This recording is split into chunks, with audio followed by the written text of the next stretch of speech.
Well, welcome everybody to week 6 of the Reap Smite League. Today for you, Dinklebergs versus Smyte Teem. We have the lovely Vile doing the spectator for us, and I'm joined by the one, the only ruler of men. How's it going, ruler? Oh, we're doing all right. We're doing all right. Got some Well, first interesting bands bands, first coming yeah, out. Cthulhu. Cthulhu, Thor, big picks, big team fight presence. Maybe not the top of the Smite meta right now, but I think if we've learned anything through the Reap Smite League, it's that sometimes the meta is not as important as the comfort picks. Yeah, I know that Kid Slim plays the Cthulhu well as Gino is very proficient on the Thor. Even the Poseidon is a great band for ODST Spartan, so those are very targeted bands there.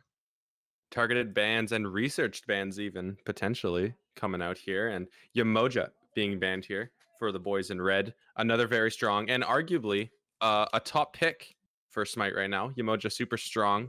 Another great god for the team fight, bringing up the walls with lots of healing and honestly can even have some solo potential in terms of killing people. She does a lot of damage. Yeah, and we do see the Set band. Set probably still the best jungler by far. Just does everything you need. Can solo a whole team if you give him the chance. And we see the Nem pick up there. Yeah, Nemesis is very good. And I think personally, along with Set being one of the best jungles in the game, Nemesis just has the potential to kill anybody that she wants. And even after her abilities are down, still has the ability, like Hunters, to just stay in the back line and Well, do the welcome damage. everybody to week 6 of the Reap Yeah, Smite Nem League. Today definitely for one of you, the top Dinkle. junglers for sure. I always put her in the top three, up there with Set Suki. So definitely a good pick there. And we see the Cupid. A lot of people really like Cupid, especially at this level of play. So definitely pretty common to see him. Yeah. And honestly, even at all levels of play, even at SWC, we saw the Cupid pick very often. And it's just that massive team fighting ultimate with the cripple is just super dangerous and actually a pretty good counter to the Nemesis. Yeah, we do see the Kepri pickup. That might be just a little bit early. There's still, Achilles could be picked up for solo. There's still options to get that execute.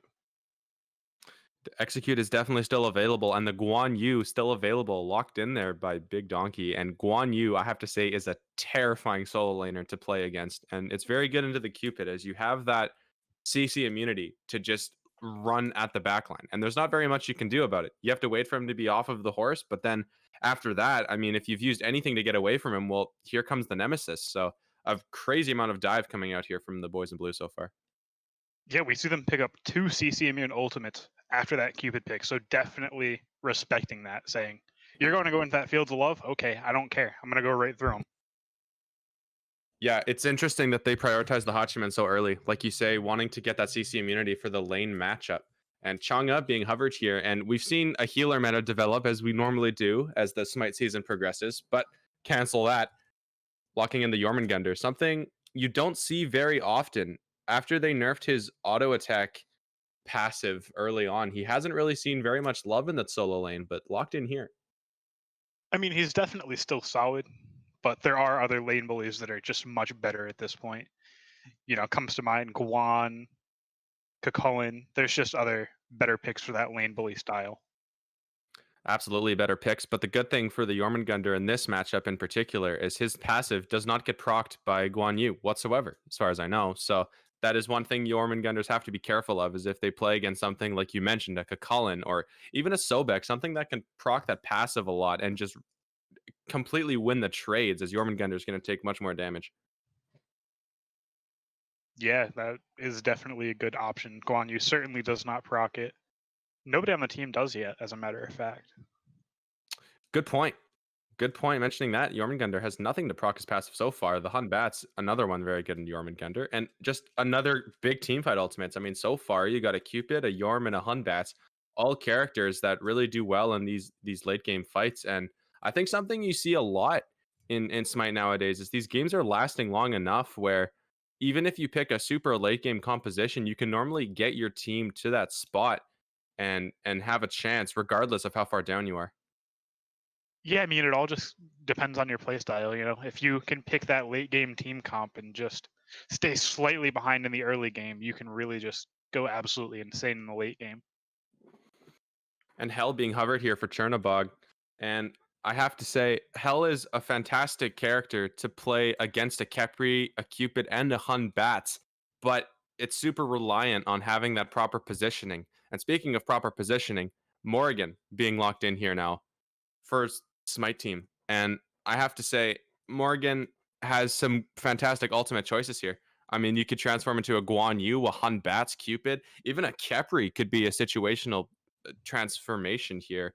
Morgan is very irritating. I personally hate invisibility, but a character that honestly dives really well. If you can get that invisibility off and get into the enemy backline, you can cause absolute havoc. Oh yeah, late game Morgan can easily one shot an ADC, a mid, a jungle with the right build. And there's just so many good ultimates to choose from. Everybody but Merlin is really honestly a good choice in certain situations. So definitely gonna be looking to see who she's transforming to. I completely agree. And going into game here momentarily, I got to ask you, Ruler, looking at these two team compositions, who do you favor? I'm favoring Smite Team 7, the blue team. I just think that their dive comp is going to work really well. And if they can get that early snowball, I don't think Dinklebergs are really going to be able to do too much into the late game. Yeah, I have to agree with you. I don't particularly like the Merlin here because Merlin has absolutely no way to get away from a Guan Yu. There's just nothing he can do. If you flicker, then you're gonna get stunned and have to use your beats. Plus, you're gonna take damage. And if you elect not to flicker and you just stand there tanking the Guan Yu ultimate, well, that's also not a very viable option. So really, I think that's a questionable pick here from Dinkleberg, something without CC immunity. And potentially we're going to have two Guan Yus running into the backline of Dinklebergs. So going to be pretty scary here, I think. Yeah, I mean, both teams, drafted pretty decently, but I just think that there's just a little bit of an edge on Smite Team 7. But I mean, I've said that and been completely wrong before, so definitely going to have to see how these play into each other. Well, and that's the thing, you look at these compositions on paper and, we both seem to favor the blue team or Smite Team. But honestly, again, I've said before and I'll say again, comfort is king. And regardless of how the matchup should play out, Smite is a mechanical game and abilities can be missed, rotations can be missed. And honestly, everybody has the potential to just win the game from their team with, a really good usage of their abilities at the right moment. So regardless of how it should play out, it definitely can go a whole bunch of different ways. Oh, absolutely. The mechanical aspect of this game is massive. I mean, you can take teams that should have no chance of winning and say, okay, I'm just going to mechanical diff you. So definitely a lot of counterplay there. Absolutely. And getting into game here, I have to notice a few things here. First of all, Kid Slim on the Jormungandr goes for a Thorns first relic, which isn't something you see very often in the solo lane. And as well, Jobek here goes for the Blink first relic on the Jingtian, whereas the Khepri decides to go for the Shell. So looking like some aggression trying to come out here from the duo lane. Yeah, I mean, I love Blink on Xingtian. The mobility it gives them is just absolutely insane, but it is going to hurt them a little bit, with that defensive relic missing. So they might have to be just a little bit more careful than they're used to. Yeah, gonna have to be pretty careful here, I think, for sure. Once Cupid gets that ultimate online, I have to be very careful that you don't get caught in a rogue ultimate coming out. And speaking of, it looks like Smyte Teem just heading straight to lane here, not going for the Harpy start, which is something that you see very often out of the duo lane. Maybe they recognize they don't have the pressure here, so they're trying to really get that wave cleared and then go for their Harpy. Yeah, I've always been a big fan of not going for the Harpy start. I think that if you can, force that lane pressure pretty well, force him into tower and get a lot of poke, you can make a huge advantage. Oh no! Disaster for the Goose! Smite Teem and Jobek picking up the first blood. A little over aggressive there in the duo lane, not respecting the level 2 hit. And he didn't even need the blink there, just picks up the kill for free. Yeah, and that's why, starting Harpy can be bad. They had to tank that wave while walking back to their tower, and that gave Smite Team 7 the pressure to go ahead and get that kill. That's a massive kill coming out here, and honestly, very scary here if you're a Dinklebergs fan, as that is not something you want to see out of your duo lane in the first minute of the game. So, got to be careful now. You don't want to allow a Hachiman to get ahead. A very terrifying hunter from ahead. Never mind the Jingtian, who's just going to get tankier. But back to the duo lane now, and pressure is being continually applied here by Smite Teem, feeling themselves after that first blood kill. And Morgan just going to do Morgan things here. Look at the poke coming out here onto Gino, brought to 20% HP, forced to retreat. And Smyte Teem just has all the pressure across the map. Yeah, they have pressure in every lane right now. Cupid is able to heal up due to his hearts on the ground, so definitely going to be a little bit harder to poke him out into the lane if they can't get that insane burst like they did previously. Yeah, absolutely. I imagine that Dinklebergs are going to play a little bit more cautiously, and again, even if they don't, Cupid healing is not something to be laughed at, so definitely some options here for them, but just look at the pressure coming out here in the solo lane. I mean, Kid Slim really can't do very much against Guan Yu this early in the game. Just the damage is too much for him. Yeah, Guan Yu is amazing, especially with his protection shred. You don't even need the heal to be super relevant, but being able to do half of a solo laner's health just because you have protection shred in your kit is just insane. Absolutely, and I wonder if Kid Slim is maybe looking for some outplay potential with grabbing that Thorns early. He might catch Big Donkey by surprise if he looks to pick up a solo kill here. But so far, just calmly sitting under tower and clearing the wave. I can tell you from personal experience, tower sitting is a skill. And when you're trying to get to late game and alleviate the pressure from your opponent, it's a pretty viable strategy. Oh, it's definitely a good strategy, and not a lot of people can do it. I've seen a lot of people just get, you know, super aggressive into tower sitters where they say, oh, I'm just going to right into you. I'm going to dive you under tower. So can always go either way. Absolutely. And it looks like Dookie is looking for some shenanigans here on the Dinkleberg side of the map, but not going to be able to find anything as Gino's able to kill that buff before he can get there. So far, pretty standard so far. Both mid laners have backed, although Takeyomi does have the level 5 on the Morgan, something we mentioned earlier. So much potential for him in this game in terms of transformations. So we'll see how well he elects to use that. Yeah, I mean, Morgan has just so many good options to pick from. I'm really just excited to see who she goes for. It's a toss-up, you know? Do you want the CC from the Xing Tian? Do you want the really good burst damage from the Nemesis? It's just always hard to decide. Right. Many choices for him there. And it looks like a solo lane gank might be coming out here from Dookie. Kid Slim on the bad side, but gets his ultimate off right in time.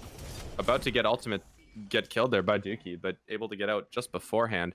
And I want to point something out here to you, Ruler. So both supports here electing for different boots here. Oh, but hold that thought. Looks like some dual lane action is coming in here as we have multiple level 5s grouping up here. And Jobek is just going to dash away here, but in waiting is the Morgan. Hits the stun. Unbat's in a bad position, but returning the damage. There's the ultimate. Takeyomi brought very low. A great pluck, and the beads are very late. Takeyomi picked up there, and that's a clean pick for Dinklebergs. But hold that thought. It looks like Smyte Team's trying to return something here, but Dinklebergs with a clean retreat, and that's all she wrote. Yeah, that was just a really good engage from Dinklebergs there. They saw, hey, they're caught out a little bit, and we see... Oh, we saw nothing. We continue. I didn't see it. Nope. The other team didn't see it either, so they don't know what's on cooldown. Tragic from Jobek. But yeah, back to what you were saying about the different style of boots on the supports. I'm personally a big fan of reinforced Greaves there. I love the extra tankiness as well as the crowd control reduction. I think crowd control reduction is one of the best stats in the game. Yeah, it definitely can catch you off guard as a mid laner or really anyone trying to do damage off of CC because the CC ends a lot faster than you would expect. And so, as you mentioned, the tank boots coming out seems to be a lot more of a defensive option, whereas Jobek elects for the Shoes of the Magi, which is a lot more of a cooldown and damaging type of style here. So it looks like he's trying to keep up this pressure despite getting picked a moment ago. Yeah, it does look like he's going into a bit more of a offensive build there, going into what I would assume is Stone of Binding next. Yeah, that's definitely something you can do from support when you're ahead. If you can get that Stone of Binding online, you do a lot of damage. And I want to point out here, it appears that Smyte Team is putting a lot of pressure specifically into this solo laner. You see Dookie here coming over for the second time in a row, and the second time to that back camp. And Gino's in a not great position, forced to jump away, and Smyte Team is just able to run rampant on this right side of the map. Yeah, I mean, the Guan has got himself that little bit of a lead in the solo lane, and he's making sure to exert his pressure. He's looking for those back camps. He's looking to invade the blue. So he's doing exactly what you want when your solo laner has a lead. So if, you know, Ruler, if you're on some Dinklebergs here and your solo lane is getting focused, what do you think they should be doing here to try and alleviate some of that pressure coming out on that right side? You really have to do one of two things. You either say, all right, Kid Slim, you just need to sit under tower. Don't die, just stall out that lane. Or you put a 4-man rotation. Hold pause. As Takeyomi transforms into Hun Bats and picks up a kill. Dinkleberg's trying to trade Kepriel coming out, but a little bit too early. Jobek saves the ultimate, picks up Gino. 2 clean picks there from Smyte Teem, and that was a great ultimate combination and teamwork coming out from Smyte Teem between Takeyomi and Jobek. Yeah, that was just a great series there, Takeyomi nearly dies, but just barely manages to get out. Barely indeed, and there is the Stone of Binding, as you mentioned, for the Jingtian online 2-0. Top kills on his team. Fragging is this Jingtian in support. Yeah, I mean, Zing always pretty good, He does have kind of a little bit of bulk built into his kit, with the HP 5 he gets from his passive. So that does make him a little bit tankier than, the items on paper. Definitely something to go for if you are ahead. And unfortunately, I didn't get to fully hear the answer that you were about to say, as again, the solo lane pressure coming out here as Dookie is looking for another gank onto Kid Slim, forces the ultimate for a 3rd time this game. And again, Ruler, how do you deal with this? You have to make a decision. You have to say, my solo will be fine. He's not going to die, but he's not going to win lane. And you just leave him and try to make pressure on the other side of the map. Or you just 4-man rotate him on him. You just say, we're going to kill this Guan right now. Yeah, there you go. Gonna need some teamwork coming out from Dinklebergs. And one thing I think they're gonna have to do is get a couple more wards down on this right side, as right now it doesn't look like they know about these rotations. And again, just forced out by Dookie is Gino, just unable to path anywhere in his own jungle. And I really do think wards are gonna play a massive role here. I mean, look at the level disparity.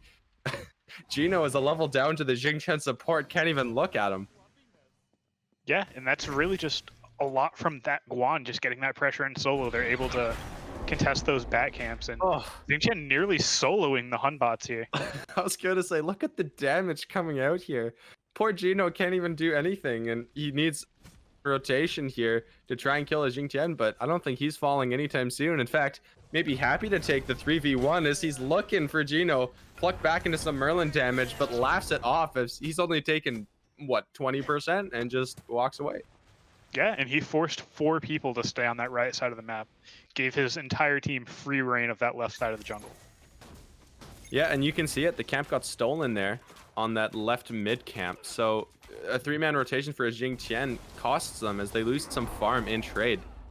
And I want to go to the items here real quick, as I do notice something interesting here. Guan Yu going for Sledge 2nd item.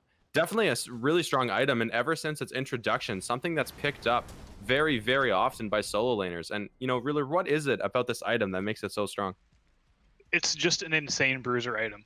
It has all the stats you want. It has crowd control reduction. It has 40 power. It has 300 health, mana, protections while you're in a fight. It's just such a bloated item. And there's that CCR again, as you mentioned previously, a really underrated stat. And something else here that I'd like to take a look at is the difference in mage builds. In particular, we see a lot of Doom Orbs coming out here from mage, a 2nd item, but ODST goes into the Divine Ruin as opposed to the Doom Orb. But hold that thought, as a huge fight is breaking out in mid lane, and oh my goodness, I mean, Smyte Teem is just running around and just doing whatever they want. There's another Hun Bats transformation from Takeyomi. Dinklebergs maybe going to lose the Gold Fury here, as there's a 5-man rotation coming over to it. And it does look like it will be a Gold Fury there off the back of that good engage. Very, very good engage. And going back real quick, Divine Ruin versus Doom Orb, what's the difference? I think the difference is that there's a Guan on one team, and you really just want to make sure that he's not too big in the late game. I mean, personally, I think Doom Orb is a much better item. More power, more MP5, movement speed. It's just everything you really want, especially in Morgan, because she's going to go fast while she's invisible. And it looks like they're going to go right for this Pyromancer. That is great farming there. Yeah, that's really good recognition there from Smyte Teem that they can go for this. And Kid Slim is maybe going to try and contest. Nope, doesn't even know what's happening. So Smyte Teem grabbing a pick in mid, Gold Fury, and Pyromancer, and also about a 4,000, gold lead coming out in only 12 minutes of the game. And this is looking a little bit dire here from Dinklebergs. Don't seem to have much of an answer for this. Yeah, I mean, right now, I mean, they still have a decent team comp, so they can always get things done in the late game. But right now, they just have to get those awards out, make sure that Smyte Team 7 can't just rotate whenever they want to. Absolutely, yes, some damage coming out here into the mid lane. Takeyomi brought to half HP, and Gino is looking for more here. Doesn't quite have the damage to finish him off, or does he, as the teleport is on? A great play there from Gino, but gonna get plucked into tower, but uses his ultimate right before that happens. And actually, what? He's still alive, and almost Dookie falls as well, but survives at 20%. What a play coming out from Gino. I mean, he hasn't really been able to do as much as he maybe wanted in that game, but that was one hell of a play. Oh, definitely. Getting out of that is just insane there. I mean, he really should have been dead, but the Khepri also there, giving him the shell, getting him just barely out of there. Barely out of there indeed. And once more, I'm going to take you to the builds here for the last time. And Dookie on the Nemesis. And, you know, Nemesis is one of those gods that can just be built in a bunch of different ways. And there was a lot of junglers that were going Golden Blade early on in the meta, and it looks like Nemesis is going into it here. And I wonder, I see, you know, you can go crit on Nemesis, you can go attack speed, as, you know, just casually ODST is picked up. But what is it about Golden Blade that is so appealing on Nemesis? And, you know, why is there so many build paths for this god? Nemesis is just a great god. I mean, her kit just works so well, along with her base stats. You know, she used to be a warrior, I believe, and she still has a little bit of that bulk. The 3 is really nice for defense, but there's just so many things you can do. I mean, you can shred people down with autos. You can go for more of a pen build. You can go for a power build. She's just very interesting, and everything that kind of works. And the Golden Blade specifically, it's just really nice because it allows you to get extra farm. You farm extremely fast. Uh-oh. Indeed you do, but getting caught out here is the goose on the Khepri, but that was a really nice ultimate from Gino over the wall. But Jobek wants more as he plucks the Khepri out of tower. See you later, but not quite yet, as there's the Khepri ult. Some counterplay coming out here, and that's a great pick onto Jobek. Gino doing work in the last couple of minutes, but here comes Big Donkey. Doesn't quite have ultimate, so can't go in just yet. Minions are in this tower though if they want to push it, but the Merlin damage is going to kill the minions and end that engagement. Yeah, that was just an amazing ult from Gino there, forcing them off of the Khepri until they could get a little bit of backup there. Yeah, and a great ultimate as well, kept him alive just long enough to get out of there. And it looks like a red buff invade successfully done by Smyte Teem. Takeyomi doing pretty well in this Morrigan. I mean, 0-2. You know, it doesn't look very good, but, you know, numbers aren't everything. And I think he's had some really great transformations this game that maybe have gone unaware. Yeah, I mean, slash lines don't mean anything. I mean, there's still 3 assists there. So she has the same kill participation as the Merlin. Well, there you go. Kill participation is big. And what's also big is picking up this Nemesis as Kid Slim is into the Jormungandr ultimate, but a huge blink from Dookie saves him, but they want blood, can't quite find him, and Big Donkey is taking on 4 players. I think he's okay with that for the moment. He is Guan Yu, does not have ultimate though, so has to be careful. But here comes the counter rotation from Smyte Teem, and not in a good spot as the Khepri, as he's forced to get split away from his team. In a terrible position is ODST, but here comes Jing Tianel picking up Gino in a bad spot here as both teams, as here comes the ADC rotation. Chernobog coming over, picks up the goose, and now Merlin in a bad spot. See you later. Double kill for Chernobog, and that's an ADC in the solo lane. Yeah, that is. And Hachi can do that. He's very quick on his ultimate, the horse, so able to really just get across the map. Using the fail knot too. I love that pick on Hachi because his ultimate is just such a good engage. 45 power with 20 crit chance with 20 CDR and 10% pen, a fantastic item. And even though They win the team fight, Smyte Teem. They lose their solo tower and their mid tower for it.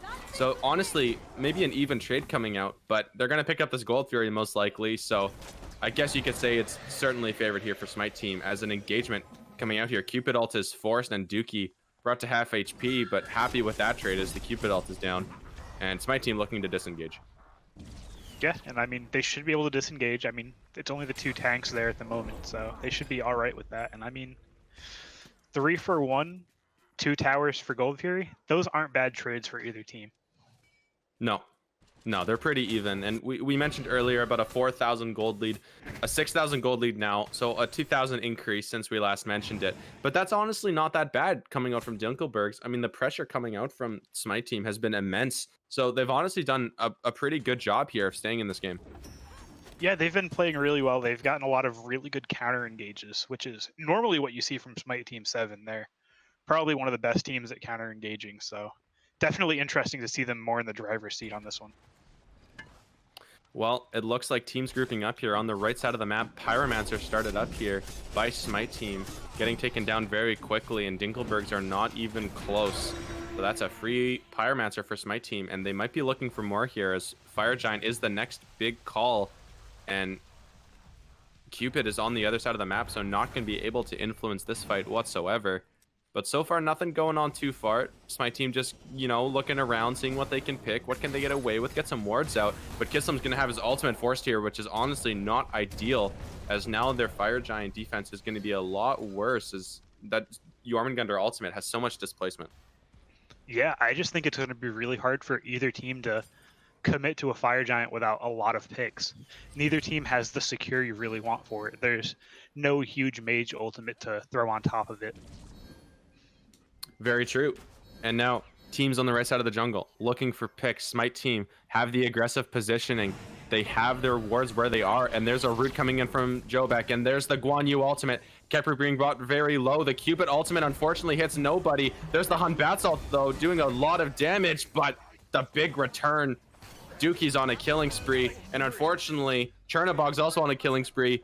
The Goose is dead. That's 2 clean picks here for Smyte Teem, plus speed buff. That's the real victory. And Takeyomi wants more, but bites off a bit more than he can chew. Getting taken very low here, 1 HP. Cannot quite find it. That would have been a massive pick for Dinklebergs. But now the Guan Yu healing, can they still do fire? They can do fire. I don't think Morgan can really do anything unless they just throw abilities from behind it.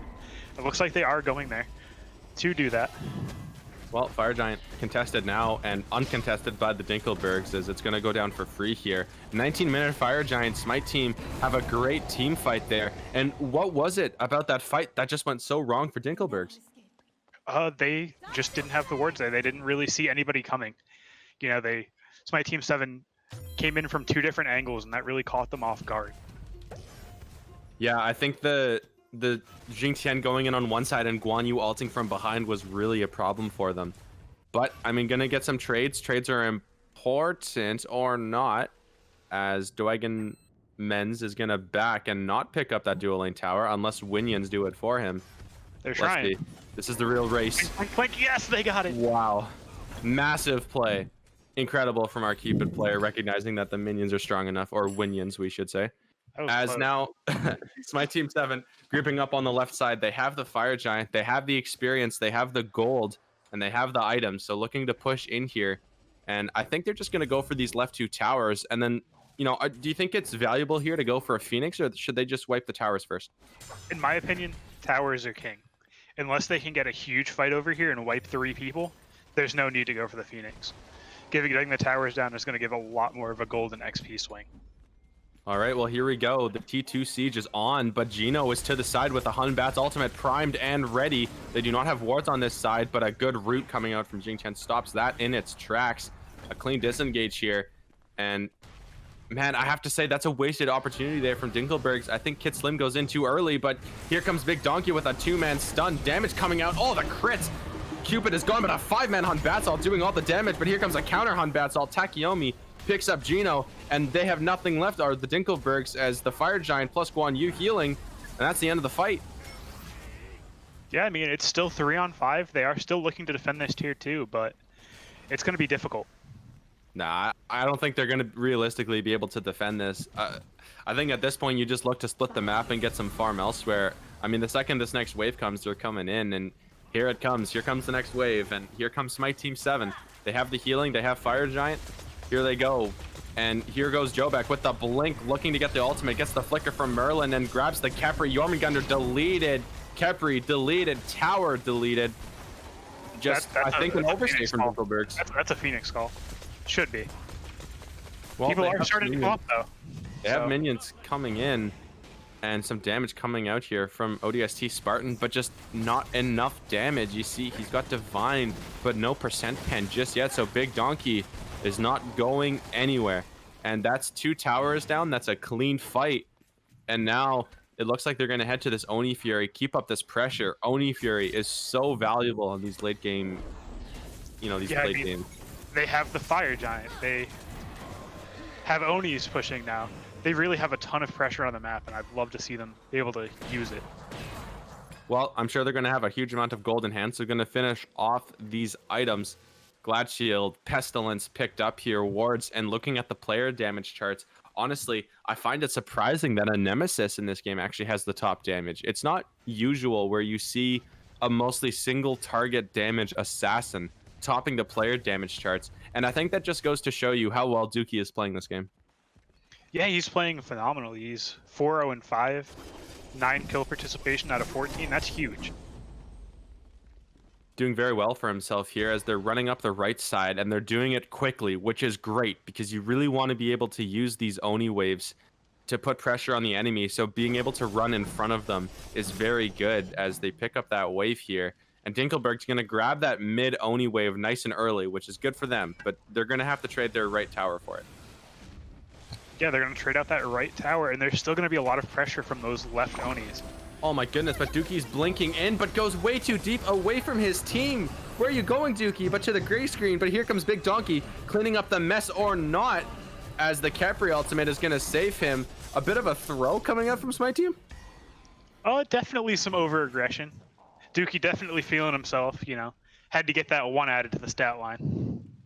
Indeed, and unfortunately, Dookie dies there with his beads up. I think if he was able to pop that earlier, he could have maybe run out of that Cupid ultimate, or at least saved himself there, but maybe just in the heat of the moment forgot he had it. But not too bad for him, as Smyte Team still pick up the tower. They still have the Oni wave in left, and Fire Giant is spawning. Looks like they might opt for this Fire Giant. They have cleared the Onis on left, so they don't have too much pressure here. But backing could be dangerous, as Dinklebergs could have a chance to just go ahead and absolutely DPS race that Fire Giant down before they get back to it. They could try, but it looks like Smyte Team is going to remain disciplined. They do have a sentry ward on it, so they will know if Dinklebergs try anything funny. And Dookie has now respawned, so Smyte Team back in action with all 5 members. And grouping up now for this Fire Giant, which is not yet enhanced. And Gino trying to get the counter ward, which he does, but forced out a little bit as, oh my goodness, look at the Morgan damage. I mean, 2 seconds and Kid Slim is already brought to 65, 70%. And here comes the Fire Giant start, and it's getting taken pretty quickly. That's going to be a Hachiman with crit for you. Kid Slim is trying to get in here, but zoned out by the dive of Smyte Team. And here comes the Jormungandr ultimate. Fire Giant is at 20%. It's going to be contested here, and Smyte Team does secure it. Out of position now is Gino, unfortunately, as he gets picked up. A good try on the steal, can't quite get it. No, ODST is getting bullied by the support. A little toss, playing some volleyball to Takeyomi, picks up ODST, and it looks like Smyte Team's looking for the end. Yeah, I mean, that did look like a desperate play for Dinklebergs, but at the deficit they were at, they needed to try something. I mean, 16,000 is an absolutely massive lead, so going for anything is better than nothing. Fair enough. And here comes the siege. There's the Khepri too, so it looks like Smyte Team doesn't care about anything. They're just going to run right in. There's the Nemesis blink. No Cupid ultimate this time, and Dookie's not in danger. There goes the right Phoenix. Smyte Team doing pretty clinical work here so far, and heading to that mid Phoenix now, and I feel like they can get that also uncontested. They should be able to get it. I mean, maybe not uncontested. Gino is back up. ODST Spartan is back up in 5 seconds, so looks like they are just going to opt to peel a little bit of this jungle back, as well as maybe go for this left Phoenix. Yeah, electing for this left Phoenix indeed is now Big Donkey starts tanking it, but no damage coming up. But that's a 5-man Cupid ult. Oh my goodness, misses everybody. Here's Gino with that big ultimate. Takeyomi forced to use both relics, running for his life. There's the shell, there's the bees. Here's the ultimate, but hits nobody. Oh, but Chernobog does pick up Gino. He's in the backline. What? Hello? Chernobog picks up 2 members. That's a double kill. Triple kill from Chernobog. Dookie steals the quadra. What the heck was... What was he doing back there? He's just fragging everybody. Takeyomi's 1v1ing a Jormungandr. See you later. Smyte Teem gonna pick up the Phoenix, gonna pick up the Titan, and that's the game. Yeah, that's the Titan. That's game 1. What an unbelievable play for Chernobog. I had no idea he was back there. What happened? He was just in that backline soloing everybody. What a fantastic play. Yeah, I think after the Morgan dropped the Cupid ult there, he ulted in and really was able to just pick out those couple of kills with his crits. You know, fail not after you ult is just absolutely insane. So definitely using that to his advantage. And did have that Wind Demon online, and he also popped Beej and Aegis in that fight, so likely some great uses of relics there, and does, right before the end of that game, steal the top player damage from Dookie by about 3,000, and that was just a pretty clinical game from Smyte Teem. I mean, they had the pressure in the early game, they forced the objectives down, they took Fire Giant, then took Towers, and the next Fire Giant took the Phoenixes, took the Titan. Yeah, they played extremely clean there. They said, okay, we're just going to keep growing this lead. We're going to do everything we can to just increase this pace. And they just were able to outpace Dinklebergs that way. I mean, look at some of the slash lines here. I mean, 3, 1, and 16, that's a dream for a support. I mean, and Takeyomi, despite the 3 and 4, the 4 deaths really came at the cost of the rest of the Dinklebergs team. So again, slash lines don't mean very much here. And just, again, a clean play coming out here from Smyte Teem. Dinklebergs had some fight back, and I wonder if they had stolen that Fire Giant, how much different this would have gone. That could have been a huge play. It definitely would have stopped them from really pushing too hard into that right Phoenix, I think. So I think that they might have been able to turn it and hold on for another couple of minutes there. Absolutely. Well, after game 1 here, we're going to take a short break here until game 2 begins. And that was game 1 of Smyte Teem versus Dinklebergs. Smyte Teem getting the better. First punch thrown. Game 1 done.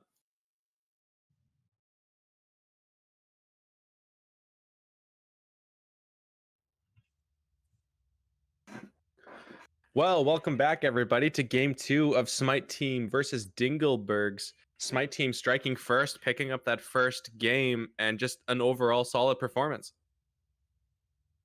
Yeah, I'm excited to see how the second game plays out. You know, let's see if Dinklebergs can work on just a little bit of that early aggression and, you know, make themselves get ahead in this game. Yeah, I really didn't think the Jormungandr pick worked out for them. He just really got his ultimate forced out the whole game and wasn't able at all to ever go forward with it. So we'll see if they elect to change anything up there. But so far, not very much being changed up in the bans until that Guan Yu gets banned out. Yeah, Guan, definitely very strong. He can play 3 roles well, so definitely a good band there. Yep. And with those bans, you still have Persephone, you've got Ra, you got Tsukiyomi, a lot of picks available here for Smyte Teem. What would you be looking to first pick here, Ruler? It looks like they might go for the Cupid there. I don't know if that's necessarily the best one, but you know, if you know that their team likes to play, you take it for yourself. I mean, he's definitely one of the better ADCs.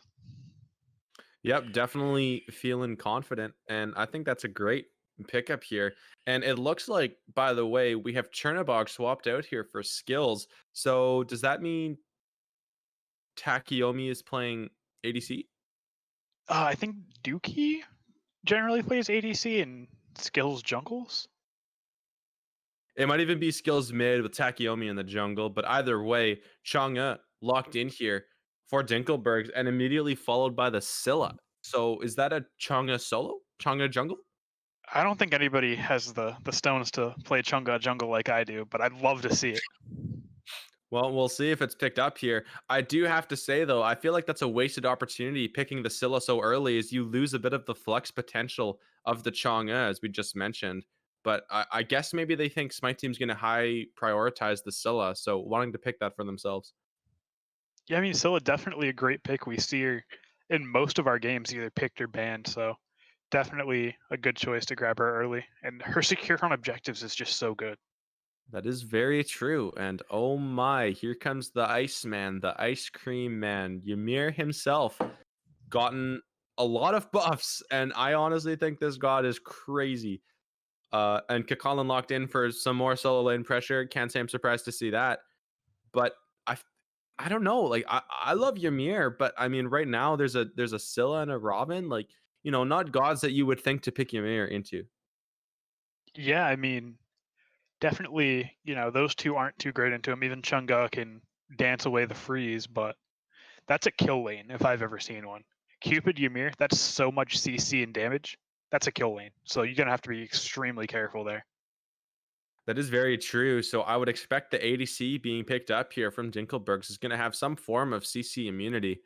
Actually, well, maybe not the Chiron. I try to find a way in my heart to make Chiron work because I think he's a fun character. Because with the Chiron one, you can cleanse the Cupid ultimate, so some counterplay. But there's also a Ymir, so maybe not the best option. Yeah, I mean Chiron is Dragoman's signature pick, so it's not unheard of to see him in this. Well, Morgan banned out here by the Dinklebergs, and I guess they had enough of Takeyomi playing it, and I don't blame them. Dealing with having a Hunbat's ultimate coming back into your face is very frustrating. So not wanting to have that anymore. And Rama banned out here, and I was just mentioning that CC immune ultimates are going to be big here for Dinklebergs. You need something that isn't going to get caught by this Cupid ultimate over and over. So I would expect something like a Hachiman or an On Her band here to really get those options away from the Dinklebergs. Yeah, Hachi, on her, Jing Wei, all good picks there. Well, we'll see what they're gonna look to ban here, as they are spending a lot of time on this, and I don't blame them. This is a pretty decent decision here. They could also even look to ban solo laners out, something that's not good into Kakalin, and can really guarantee he's gonna have that pressure in the lane. But again, spending a lot of time here, and the Geb, huh? It's a ban. Definitely a ban. Okay. Well, Geb ends up being banned here from Smyte Teem. Definitely, probably the last god I would have expected to be banned here. And Dinklebergs here with the pick in hand, gonna save that last pick here from themselves. And I have to say, I feel like Dinklebergs have lost a bit of their draft potential here, as they need their. I mean, what do they need here? Solo and support. Well, It's a Chonga solo though, because if it's Robin yeah, Scylla, yeah. then that makes the most sense. And the Ganesh being locked in here, I think Ganesh is fantastic, but he does get countered by a Cupid ult. Yeah, definitely, always solid. Throwing a huge old box that does a ton of damage and slow is amazing. Very true. Ganesha is really good on the offensive, but the way to deal with him is to bring the fight to him. If he is not able to get an aggressive box and forced to use it defensively, and again, the character has no CC immunity, which is very vulnerable to characters like a Cupid. And yes, you can dash through the Ymir freeze, but if your dash is ever down, just like anyone else on Dinklebergs, you're gonna have to be very careful here. And Janice and Thanatos locked in. Uh, that is something that I was not fully expecting. Janice getting some changes going into season 8 here. And I feel like more of a ranked pick than a competitive pick, unless you're Herowind. And, what is it about this Janice pick that makes it so flexible? It's just he's so slippery. He's extremely hard to play against. And just like the Scylla, Scylla has the Sentinel, she's just going to dash away. Giannis is just going to go through a wall. So if you can position properly with him and just stick towards those walls, you can be just about unkillable.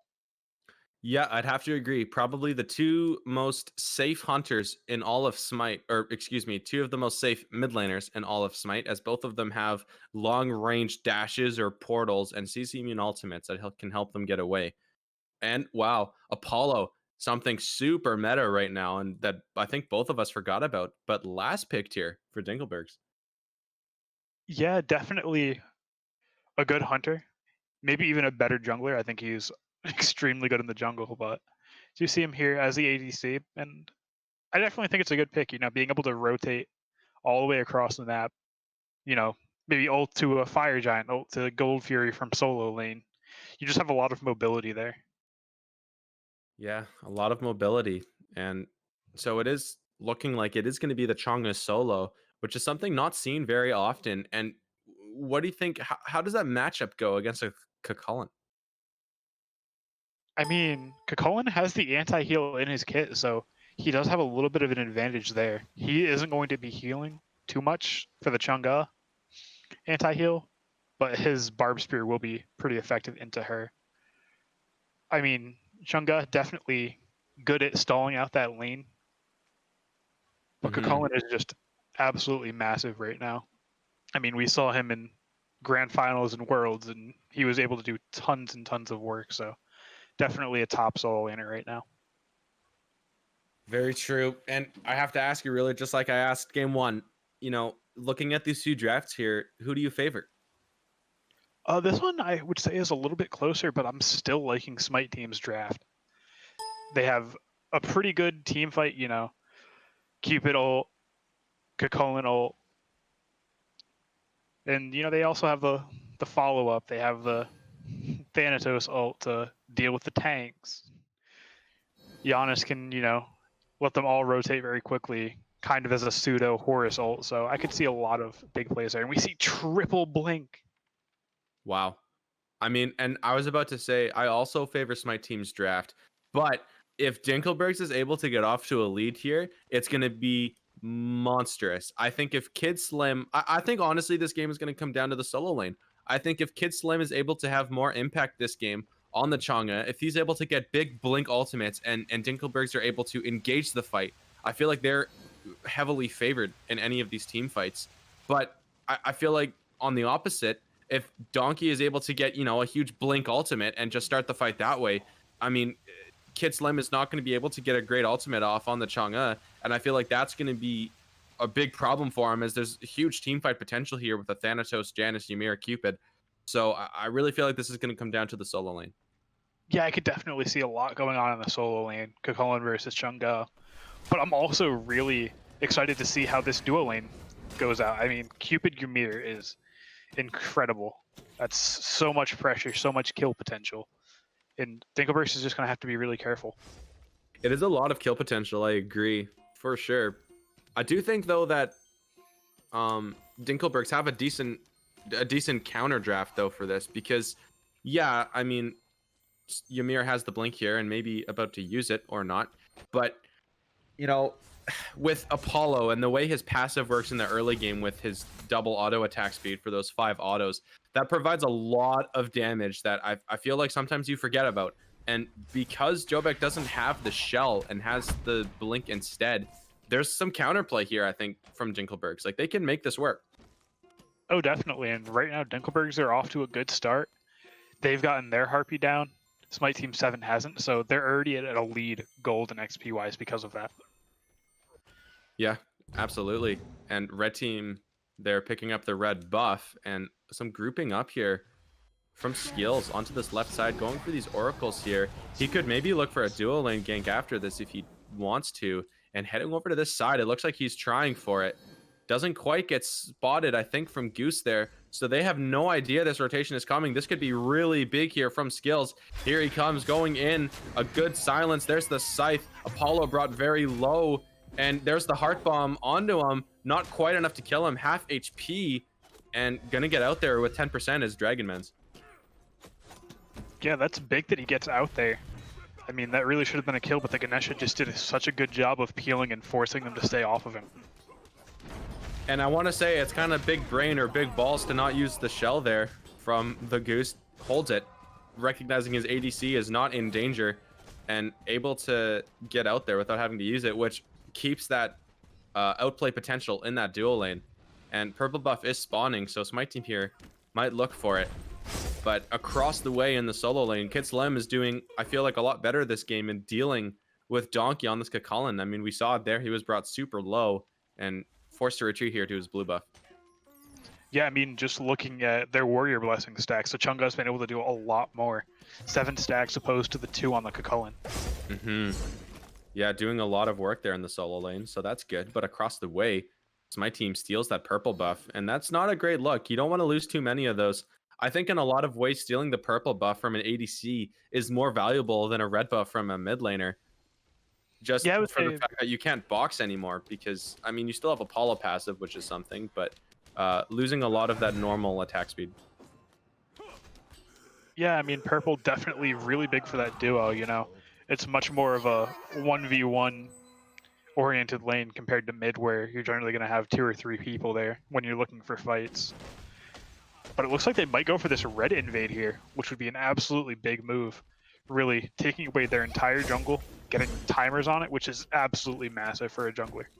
And in the solo lane, a gank is happening here onto Big Donkey. He's getting taken very low here and killed by Kid Slim. So Smyte Teem, aware or not, trade that red buff and purple buff for their solo laner. And, you know, do you think that's a trade worth making? It's definitely not a horrible trade. Getting the purple and red timers is huge for your jungler if they can get enough pressure to go ahead and invade those on cooldown. You can get a lot of snowball off of those. Yeah, absolutely. Completely agree. And one thing I want to mention as well is my team has a lot of global presence here. You know, Takeyomi on the Janus and, you know, skills on the Thanatos, they have a lot of global pressure. And you'll notice that the purple buff is staggered, but hold that thought as, oh no, taken very low as Dragon Men's, but a good, calm, you know, just go away. But here comes the Ravana onto Cupid. There's the beads, there's the ult, super low, auto attack confirms it. Dinklebergs fighting back in game 2. Yeah, definitely. And that puts Gino at a pretty substantial lead. Nothing too crazy yet, but that puts him with, you know, 1 kill, 1 assist. That's pretty big at 5 minutes. That's really big, and that secures their purple buff for them here. As you see, it just respawned, and now Oracle's being contested. Running forward here. Uh-oh. Skills is in a bad position, getting silenced out. He can't go anywhere into the ultimate, but what a portal from Takeyomi. Saves his jungler's life, as he was sure to be popped right there. But a great portal saves his life. Wow. Yeah, that was an insane double portal from the Giannis there. Oh.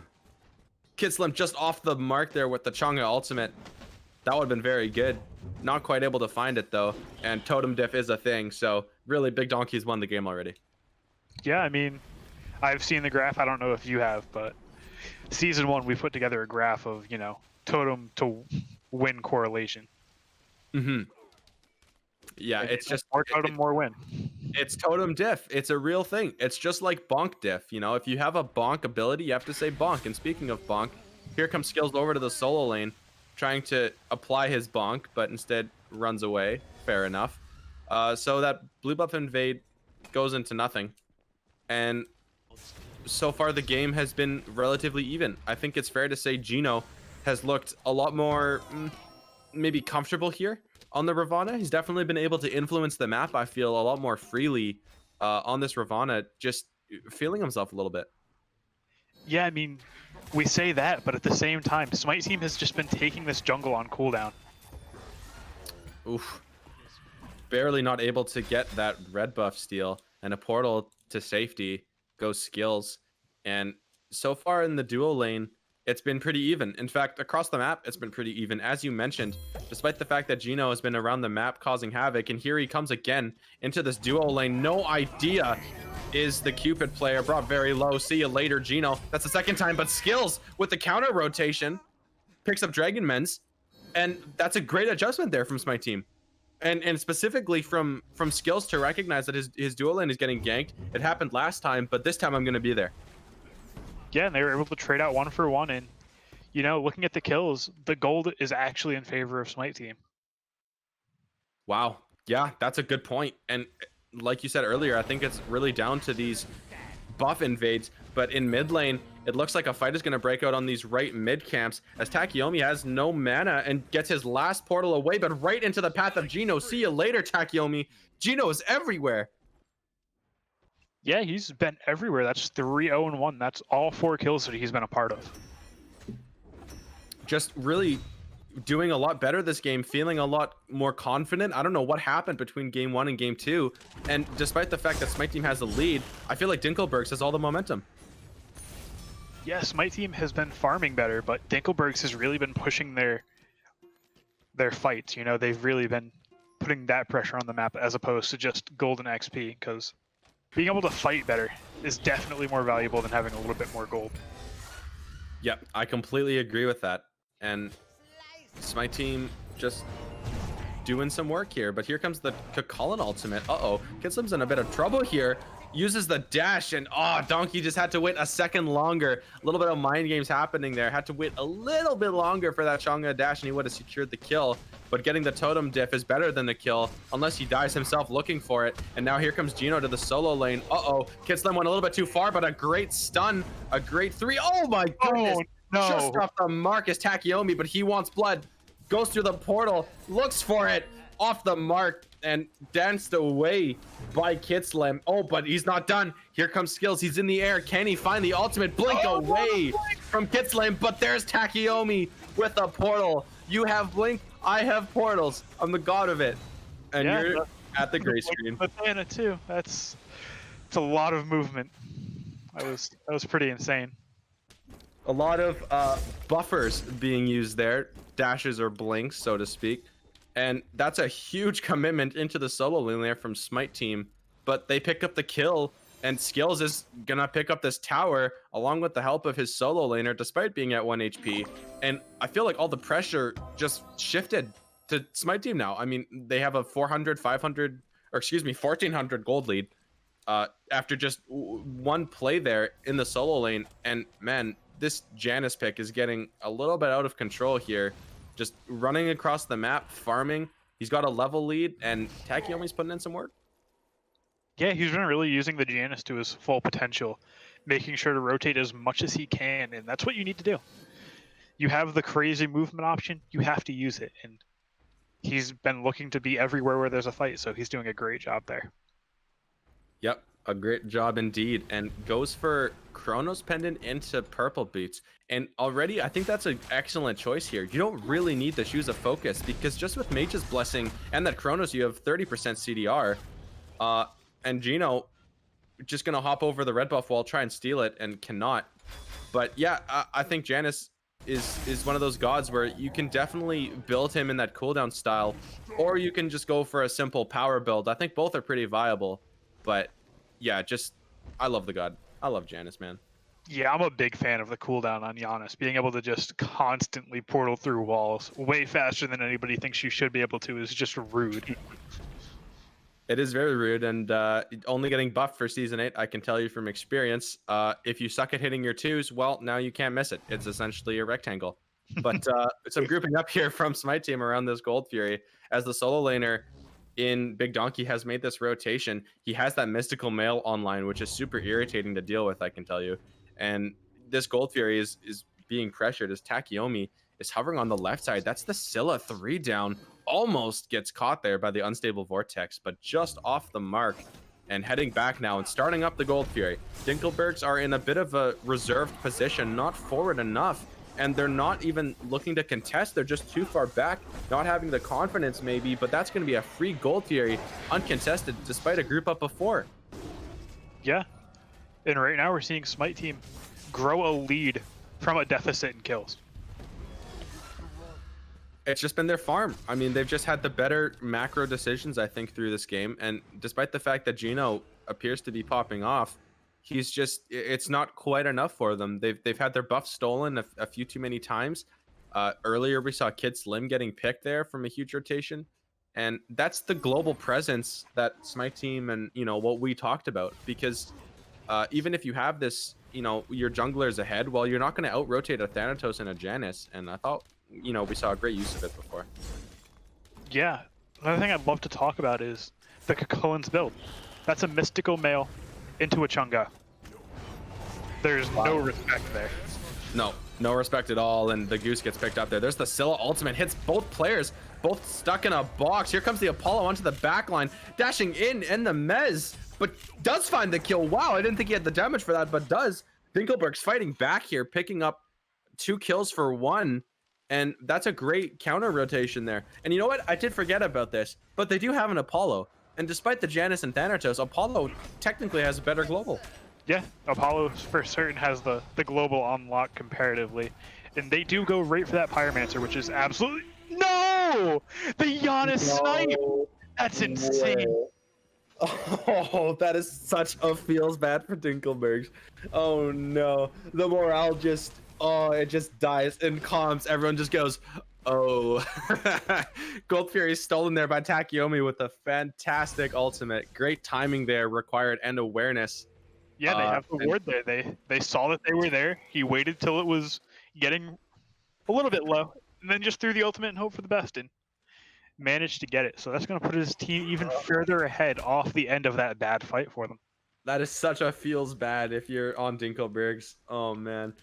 Well, Smyte Teem continue to push the objective and push their lead, picking up that Pyromancer there as well as Gold Fury, and really only trading a solo tower for it. And yeah, they lost Jobek, but they also picked up some kills. So a good work, honestly, from both teams. This has been this has looked a lot better from Dinklebergs, honestly. Game 1, they sort of looked out of it, but Gino has come alive in the second game as he's back in this duo lane. But this time Dookie has a few more items online, and Gino's had enough. Or has he? As here comes Jobek to, you know, put some pressure onto Gino here. And once again, Big Donkey is in mid lane, but this time Gold Fury is down. So I'm not quite sure what Smyte Teem is grouping up for here, as there's not too much to go for. Maybe going for the mid tower? Yeah, I'd love to see one of these tier 1 towers go down and further that lead. I mean, towers are a great source of XP and gold. It's also a big form of safety too, especially that mid tower. If that mid tower is gone, your you know, range of safety on the map is much lower. But I guess that rotation was just for funsies, as Big Donkey heads back to the solo lane, picks up a wave, looks for a blue invade, but nothing there. So that whole thing just amounted to nothing. Yeah, it was just both teams getting in position to counter engage onto that duo lane, and neither of them really finding the need to allocate those resources there. Well, and both junglers looking for the rotation to the duo lane, but Scythe is off the mark here, unfortunately, from skills. So not in a great position, and Takeyomi misses the unstable vortex, and Gino wants blood, doing a huge amount of damage, forces the beads, goes through the wall with the ultimate, but he's in a terrible position, gets picked up there, but in trade, jungle for mid laner, and Takeyomi is on the gray screen as well as Gino, as the fight is looking to continue here, as there's huge rotations coming. Apollo, while Thanatos Salt, Scylla's gone. Here comes the Thanatos Ult and the counter to the Apollo, but a huge Cupid and Ganesha ult. Everybody's stuck, but through the fire and flames, Smyte Teem's on top. Yeah, and right now is a great time to be on top. That Oni Fury is coming up pretty shortly. They could get this mid tower, and they could really just make a huge leap forward here. That was a big cluster of an engagement there, but at the end of it, Takeyomi dies, going 2-2 instead of 2-1. But you also lose a lot of gold and value here because Gino died, who was 3-0, as well as ODST, who was 1-0. And you know, that comeback mechanic in Smite is really strong, so that's definitely going to favor Smite Teem, as they have about a 4,000 gold lead. And as you mentioned, that Oni Fury is about to spawn. Yeah, the Oni Fury does spawn, but they're not over there. I mean, people have respawned on Dinklebergs, so it's not free. You know, they're going to actually lose their ward coverage on it. Smite Teem. Dinklebergs does have it sentryed, so they're going to have to play a little bit more carefully around there. Yeah, we'll see if Smite Teem looks to try and put a sentry there themselves. Indeed, they do, taking out that sentry ward, now having control of it. And I expect to see a rotation coming out here from Big Donkey pretty soon to be a contender for this Oni Fury. But not even finishing that blue buff, as I think he thought Gino was on the way, but nothing really happens there. So now Gino's heading back to mid lane, and there's now a 2-level lead for skills in the jungle. Maybe Gino has been rotating too much for these kills, as now Takeyomi dodges the 3, gets out of there just fine, and both teams just posturing for this Oni Fury. He didn't take the blue because he has the red buff. Oh! I just looked over and yeah, that's a red buff. Fair enough for Donkey. That's a little scary if you're on Dinklebergs, as if a Kakalin ulting you wasn't scary enough. He's even more angry now than he was before with the red buff. And I do want to mention here, Kid Slim on the Chonga solo picks up a Frenzy. That's not something you see out of a solo laner very often, but could very well help his team in these team fights. But he does not quite have it upgraded, so really only giving a bit of attack speed and not the penetration, which I think is a really big upgrade for Frenzy. Yeah, I mean, even still, Uh-oh. unupgraded Frenzy is still a massive relic. It can really help you absolutely shred an objective, so definitely want to see him play around that, but he does go down, and it looks like they are looking to engage. Yeah, Smyte Teem out for blood, and there's the ultimate onto the Scylla, caught between a rock and a hard place, picked up there, and Gino on the backline having some impact, actually gonna pick up skills. That's a big bounty for him, but Dookie gonna pick that up, but there's a huge Apollo ult from Dragonmans, grabbing 2 players, but a fantastic wall stops him for the moment. Ganesha doing a grab onto Takeyomi, but getting taken very low, but Apollo wants more. Looking for some damage. The shell was really good. Dodges the unstable vortex. How is he still alive? What the heck? Now finally picked up, and Dragonman's unable to do any more than he did. But honestly, considering they lost their solo at the start of that fight, not bad. No, not bad at all. With the Chunga there in that team fight, I think they could have easily taken that. However, they do push Smyte Teem out hard enough to where they cannot go for that Oni Fury, and it looks like Apollo might try for it. Thought about it, but instead just heads back to the duo lane. Gonna farm up here, or look to back instead. Gonna pick up an item here, hopefully, as you'll notice the ADCs. Dookie has a full kin size, and Dragonmans doesn't even have Atalantas online. So that's a big difference in ADC build path, and it's likely why he's just a slight bit higher on the player damage charts, as kin size does a large amount of work here. And although you're not dealing with a traditional solo laner in the Chang'e, still going to be able to do a lot of extra damage with the kin size passive. Yeah, I mean, Kinsai is definitely known for being able to shred tanks, but it's always going to do that bonus damage to every player. It's not going to be, you know, as much raw damage, but it's always going to be the same percent. So you're always going to be able to shred people down quickly. Oh, and I just noticed, Ruler, we don't have one frenzy. We have 2 frenzies coming out here from Dinklebergs. Both Goose and Kid Slim both have the frenzy for their second slot. That's interesting. That is really interesting. I mean, I'm a fan of Frenzy, but 2 might be just a little bit excessive. Oh, a Gold Fury contested and picked up by Smyte Teem, but a huge Apollo ult into the backline on top of Robin ult. Janice ult though hits a player. Gino picked up by the Thanatos ult. Takeyomi running for his life, but only into the clutches of Kid Slim. And now Skills is looking for it, but misses the scythe. You can't miss those. Picked up by Dragonman's killing spree now. Going crazy despite not having the build online that Dookie does.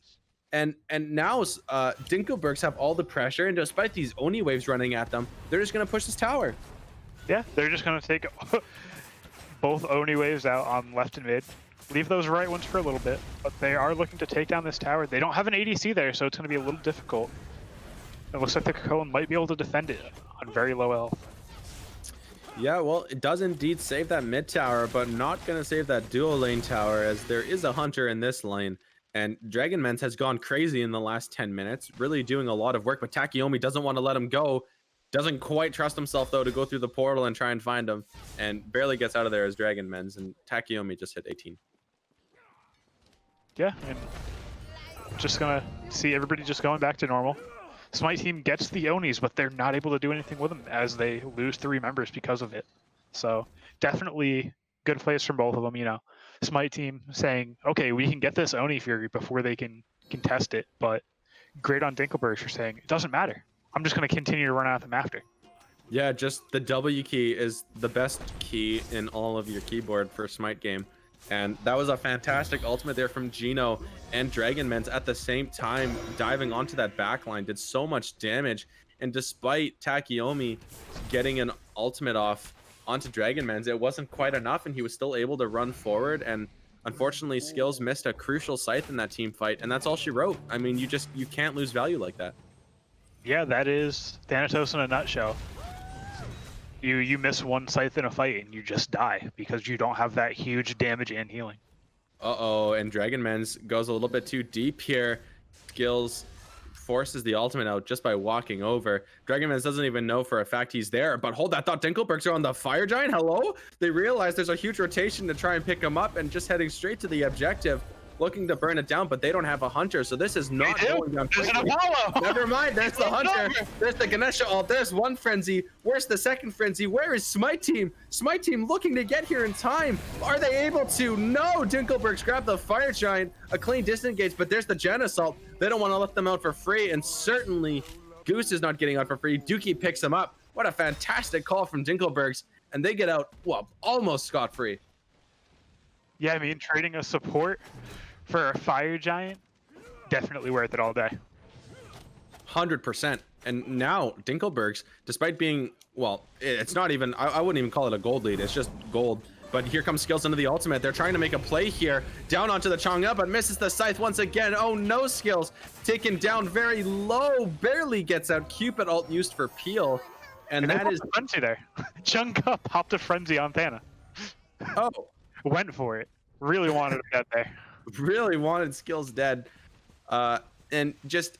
I have to say, it doesn't seem like Smyte Teem were on the same page there at all. I mean, all of them had to go in there at the same time to make that a success.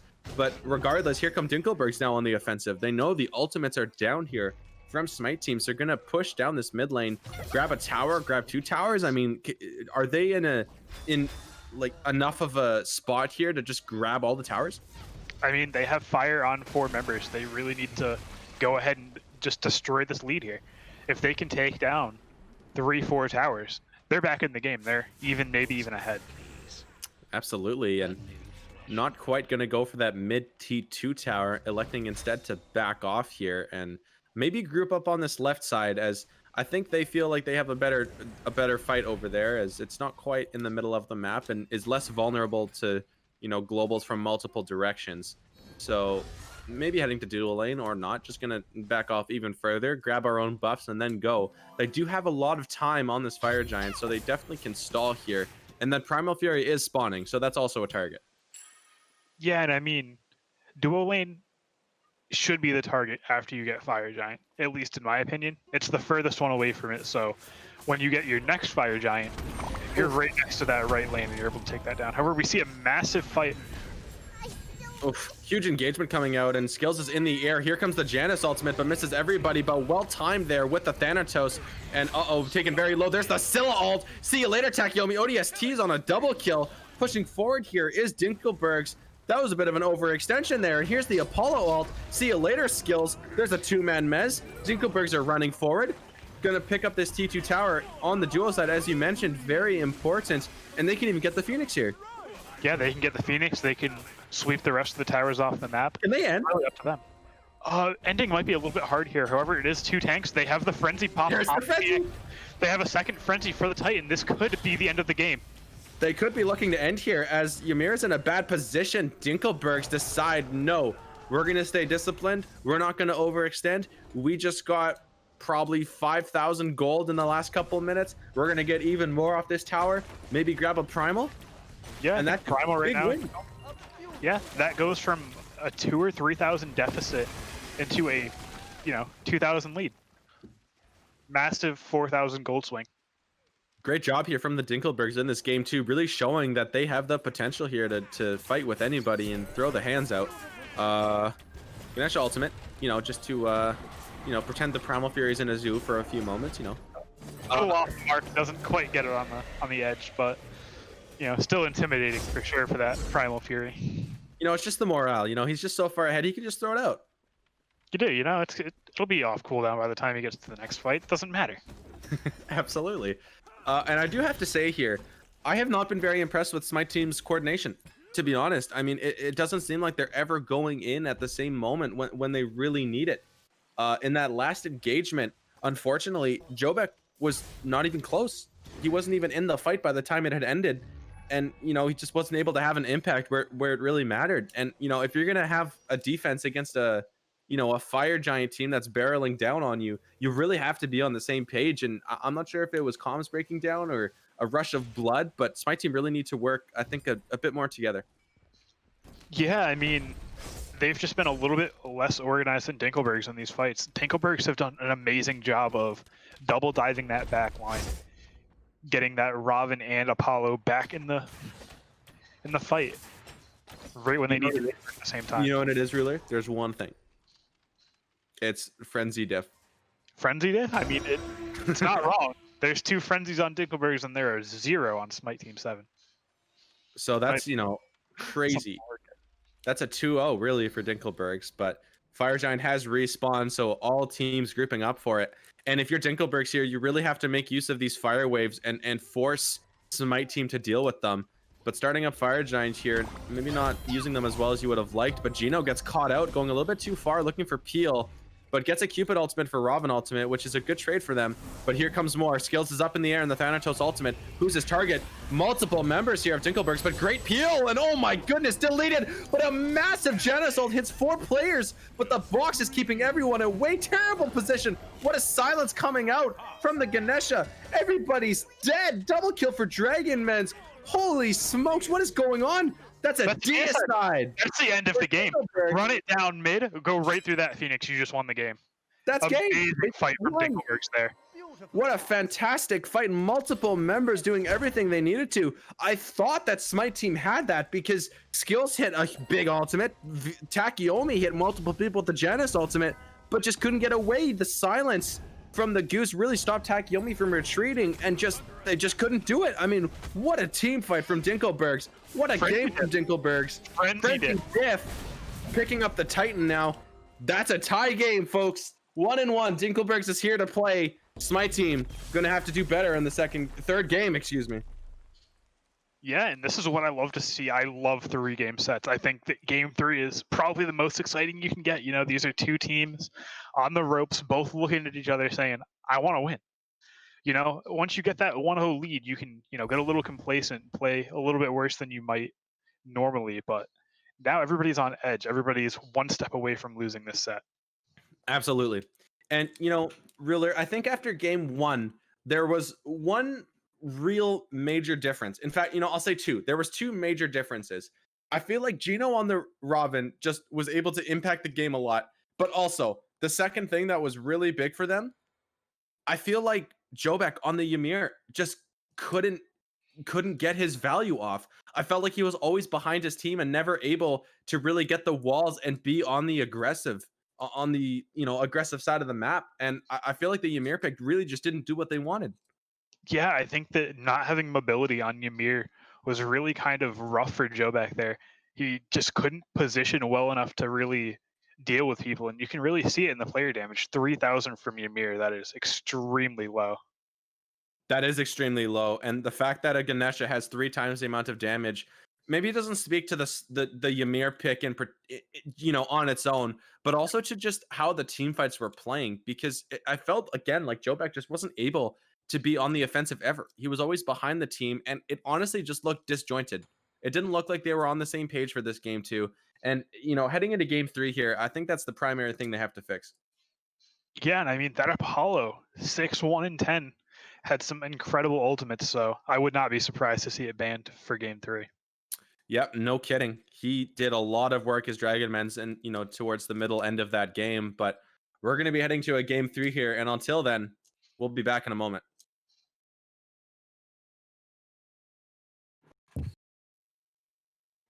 Well, welcome back, everybody, to a very exciting set, and honestly, one I didn't expect to go past game 2 here, but Dinklebergs fighting back, and honestly, I think there's a bit of a storyline going here as we head into game 3. Yeah, Dinklebergs had a massive comeback in that second game. They really just played those team fights better, in my opinion, so I'm excited to see how this third game plays out.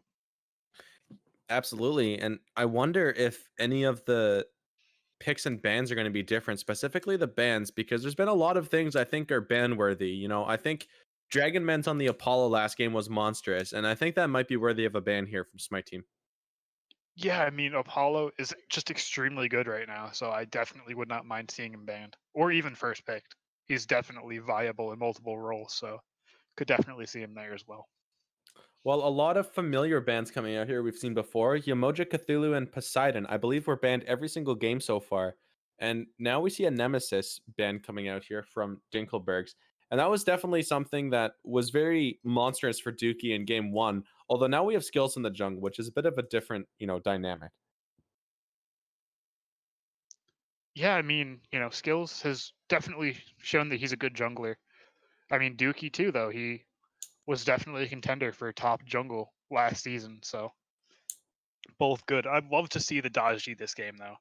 Skills on Dodge is absolutely insane, so would love to see that signature pick come out. Oh, well, Thor hovered and locked in first here for Smite Team. And that's something that I don't know if you've known. I don't think that's been something that was super contested so far. And Dinkleberg's happy with what they did last game. I mean, why not Scylla Apollo? It looked so good last game. Why not pick it again? Yeah, I mean, Smite Team 7 has been banning the Thor every game. It's one of Gino's best picks, so they instead opt to ban out their Ravana and take the Thor. Mm, makes sense. Well, Jobek locks in the Ganesha for himself, most likely. And there's a Baba Yaga coming out here for Takeyomi in the mid lane, most likely. And that is a pick that is very, very rarely seen. And, why is it so rarely seen? I don't know. I love Baba. My team plays Baba. I think we're the only other people that do. And she's just capable of putting out so much damage. I don't know why she's not played more often. I think recently I was looking at like overall stats from Smite themselves, and she's like number 6 for damage in the game. Almost last in actual win rate, but absolutely insane at applying damage. Wow. Well, we forgot about it during the first couple picks, but Set was not banned or picked by Smite Team. So Dinkelberg's gonna pick that one up. And I most likely that's headed to solo. I mean, can I even say that? I mean, honestly, it could go in a bunch of different places. Yeah, solo, mid, jungle. We've seen ADC. It really is just an amazing pick just about wherever it goes. But I am expecting to see it most likely in jungle or solo. Well, here we go into the second part of the ban phase, and a lot of time is going to have to be spent here because honestly, Dinkelberg's draft looks terrifying so far. Oh, Dinkleberg's draft is 100% better in my opinion at this moment. Well, Cupid banned out from the Dinkelbergs. They don't want to deal with that from Dookie anymore. Although maybe not having as much of an impact as he would have wanted on the Cupid in the middle to late game there. Um, but still a respect ban coming out essentially here. And I think that almost confirms that Apollo is going back to Dragon Men's in ADC, which I guess isn't surprising considering how he played game one. So, pretty standard coming out. And there's a Thanatos ban from Smite Team. So it looks like they're assuming that set is going solo lane. I mean, it could be. I haven't done too much research on the individuals on Dinkleberg, so I don't know if their solo laner is really good at set or their jungler. So I couldn't really make that decision there. Well, there's the Rama ban coming out there from Dinkelbergs and just banning essentially, the top two hunters that we've seen nonstop over the past while. Since Silver Branch really started becoming so good and since Rama got buffed. So two just hunters that are super oppressive in the dual lane band and ODST here on the pick. And if you're Dinkelbergs here, what are you looking to pick here? Dinklebergs, I mean, they have a lot of flex potential. I'd love to see them.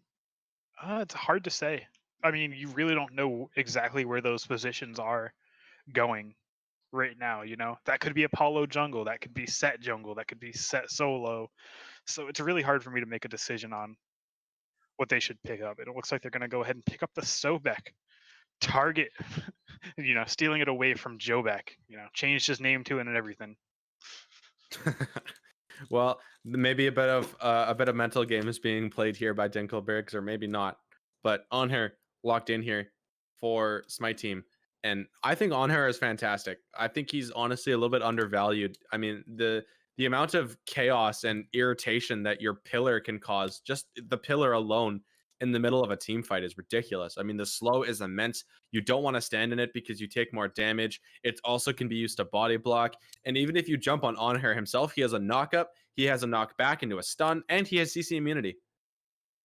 Yeah, I mean, He's definitely one of the best 1v1 hunters right now, for sure. Well, Smyte Teem here going to have to go for their last pick here, and I suppose this is now where we're going to decide whether that Thor is going to be solo or jungle, as skills is yet to lock in here. But looking over at the Dinkleberg side, there is still a little bit of flex potential because, like you mentioned, we don't know really where this Apollo or Set are necessarily going.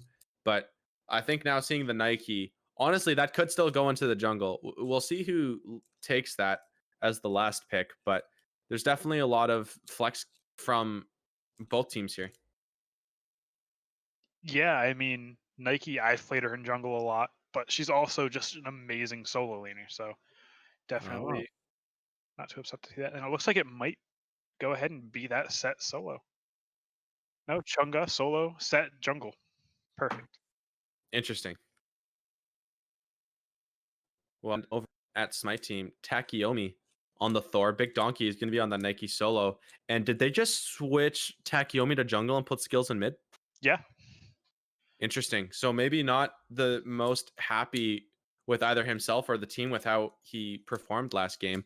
And Takeyomi is going to be in the jungle for this game 3. There's a lot of switch ups happening here. I mean, game 1 they had Chernobog, then they swapped him out for Dookie for skills, and then now Skills is playing mid lane and Takeyomi's on the Thor after his Janus last game.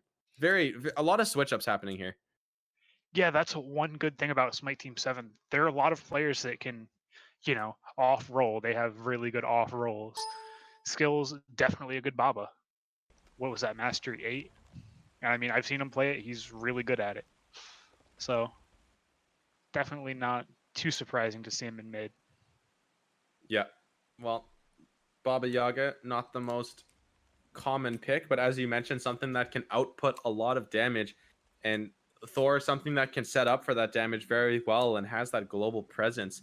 And I have to ask you, for a third and final time, Ruler, looking at these two compositions, is there one that you favor more than the other? Honestly, right now, I think I might prefer Dinklebergs on this last draft.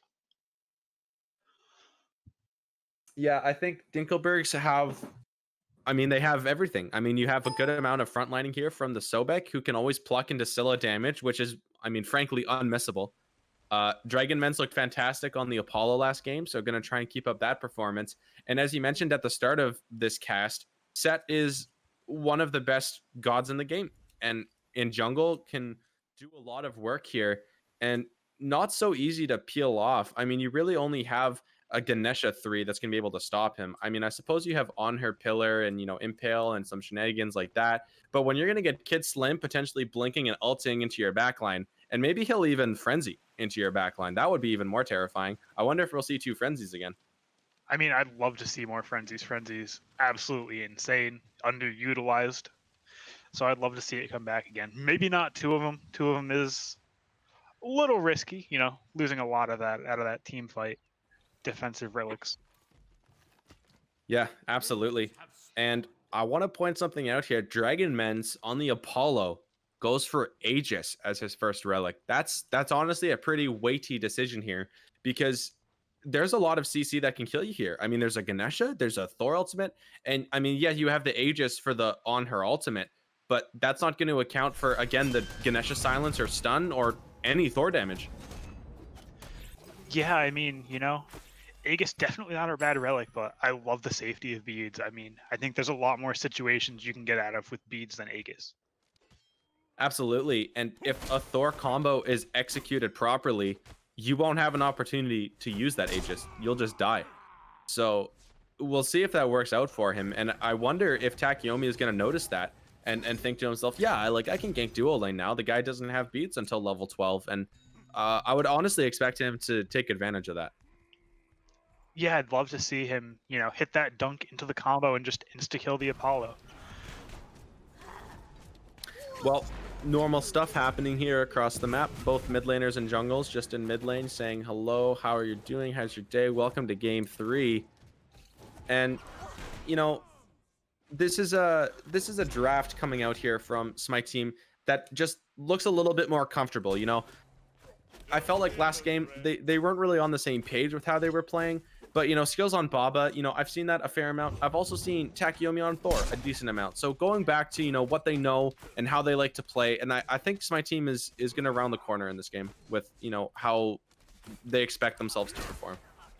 Yeah, I mean, this game, I'm sure that they really went for those comfort picks. I mean, Jobek on Ganesha, that's one of his signature picks. That was actually his signature pick before he changed his name to Jobek, so would love to see him perform well on it. However, we see the stat looking for a gank here. Ganesha is unaware. Doesn't quite have the damage, though, so Jobek just going to dash away. Maybe tomorrow going to have his name as Joe Nesha. Janesha, yeah. I apologize. Anyway, the gank not quite working out there for Gino on the duo side, and not getting punished very much for it, although Takeyomi is going to pick up these right mid camps for free, and both junglers basically on perfect jungle rotation, heading back to the speed buffs as spawning, which is really what you want to see. But in duo lane, a bit of action coming out here. Uh-oh, Jobek missed the dash, nowhere to go now, stuck between 3 players, has to use the shell, and discipline from Dinklebergs. They don't try to go forward anymore. They simply back away. Yeah, and I'd say a lot of that pressure that they have is because the set came and got that Ganesh low, and they're able to fight a little bit more freely into him because of that lower health bar. True enough. I mean, I guess it worked out for him, but forcing the shell there from Jobek is a little scary, and they're going to have to be a little bit more cautious as the Goose on the Sobek still has that shell, so the outplay potential is there for them here. Although Takeyomi is likely going to hit 5 here within the next minute or so, and I feel like he should be looking to dual lane here. Yeah, I mean, I'd love to see him make some pressure in the dual lane. However, we could also, you know, use some pressure in that solo lane. That Chunga is going to be a little bit problematic. I mean, she's good at stalling out that lane, you know, just buying potions on the fly, healing up, and just staying forever. So that can be really hard for the Nike to deal with without the teleport. Absolutely. And Nike currently does have a level lead. You see level 5 there versus level 4. So able to apply the pressure pretty well here. Maybe a lot better than the Kakulin was, because I feel like Kakulin, you know, you really want to get into melee range a lot of the time to really get the most out of your kit. But I mean, Nike is happy to just stay at, you know, maximum rend distance and just keep poking you with it. And there's not much Kid Slim can do about it. And, you know, especially with a Nike ultimate here, honestly, I don't think Kid Slim has any solo potential in terms of killing Big Donkey. Yeah, I mean, again, we're going to have to see some big ganks to really help Kid Slim out with this solo lane. Well, there is the Nike ultimate. Trades Nike ultimate for a little bit of HP off of Kid Slim, but Kid Slim's healing up, and honestly, this could be a really, really good gank potential, as you mentioned, for Gino here, as Nike is pushed all the way up the tower line. Here comes the gank, waiting to use the Chunga ultimate at the perfect time. Very well executed there from Dinklebergs. That's first blood onto Kid Slim 4 minutes before it happens, but that's a big kill for him there as Jobek gets plucked back into some Scylla damage, but not too concerned as he just calmly walks away. But at the end of it all, and the dust settles, Kid Slim happy with it. Oh, definitely. Trading 2 ultimates. However, we do see a counter getting the Apollo with the Thor. That's beads. I hate to say it, but if you have beads there, you don't die. You can just beads and simply mez the Thor and dash away, and that's all she wrote for it. But not having the beads there, I think, costs him here. And Takeyomi, as I mentioned, executed a perfect Thor ultimate. Excellent CC chaining there with the auto cancels, etc. So well done there from him. It wasn't easy, but picks up the kill. Yeah, Jobek gets plucked into here, so some more Scylla damage. There's the ultimate. See you later. Jobek a little too aggressive, maybe not respecting the Sobek pluck, and that's another pick for Dinklebergs. Yeah, Dinklebergs off to a good start here. Not farming quite as well as Smyte Teem, but getting that extra kill is keeping them in the lead here. Yeah, and the gold lead you can see has fluctuated a lot in this game, although to be honest, 500 gold, 300 gold, even 1,000 gold is really almost nothing. I mean, you know, 200 gold a player is not going to make that much of a difference. So essentially the game is still dead even, but it comes down to pressure. Speaking of pressure, a lot of on-her damage coming out here onto ODST, but gets away. But there's just another Sobek pluck. Beads are late, unfortunately, but a great impale puts him into a terrible position. Takeyomi picks it up, and on-her's looking for more. Dookie trying to get in, but there's a Apollo ult. Dragon Mez finds him. Skills finds the Goose, and Dragon Men's in a not great position, but Smyte Teem has used everything, and that's the end of the fight. Yeah, that was honestly good from both teams. Smyte Team 7 just had that good counter engage. Again, that's kind of what they do. That's kind of their identity as a team. So I love to see them, you know, get backwards in a fight a little bit and then just, you know, start collapsing back on in and forcing those fights to go their way. Just excellent execution there from Smyte Team 7. I mean, I thought Dookie was dead in the water there, but the impale just totally turned everything around onto Gino, and he was caught in a bad position there. So well executed there from Smyte Team, and that's what I want to see from them, because again, game 2, they didn't look on the same page, but that was just excellently played from them. Everybody was fighting together. It looked a lot more cohesive, and I think that's really what you need to see from them if you want them to take this game 3. Yeah, I mean, they definitely looked good in that fight, you know. Both teams did, to be honest, so definitely looking forward to see how these team fights progress in the later game. We do see Thor ulting, looking possibly for that Scylla. Misses the ultimate, however. She ults instead. It looks like Thor could be on the defensive here. Scylla hits the massive ultimate. Thor forced to beads there. Yeah, Takeyomi, you know, that's what you want when you play Thor. Well, welcome back, everybody. Apologies for the technical difficulties. But we are back into game 3 of Dinklebergs and Smyte Teem. And before we, you know, had our little break there, the game was pretty dead even as we get back into it here. Yeah, we've seen good plays from both teams. You know, the Thor is starting to get a little bit of a lead, grabbing 2 kills for himself there. However, he is behind in XP compared to the set, just now catching up, so it is very close XP-wise. Well, and that's, you know, something you see with, you know, farming versus ganking in the jungle, you know, because if you gank all the time, sure, like you can get some kills, but hold that thought about getting kills, as Sobek is in a bad position, but just calmly ultimates and gets away. But back to my point, you know, if you're gonna gank lanes all the time, like, yeah, you might get some kills and you might get your, you know, your laners ahead. However, the time you spend in rotating for your ganks is also time you could have spent farming. So a lot of the times you'll see people with, or junglers that have lots of kills, sometimes they're behind just because their jungle counterpart has just been farming the whole time. But it doesn't look like Juno wants to farm anymore, as he's going for a gank here onto Onher. Dookie in a bad position, uses the ultimate to get some damage off and survives. Wow, a great play from him. But hold that thought as Jobek is going in, but wow, what a stun from Takeyomi, and the impale from Dookie was fantastic. A massive turnaround from Smyte Teem. Wow, well executed. Yeah, that was insane that the Onher got out there. I was really not expecting that. Not expecting that at all. I do have to say, though, I feel like Gino scuffed that gank a little bit. He started by teleporting in, but he had blink.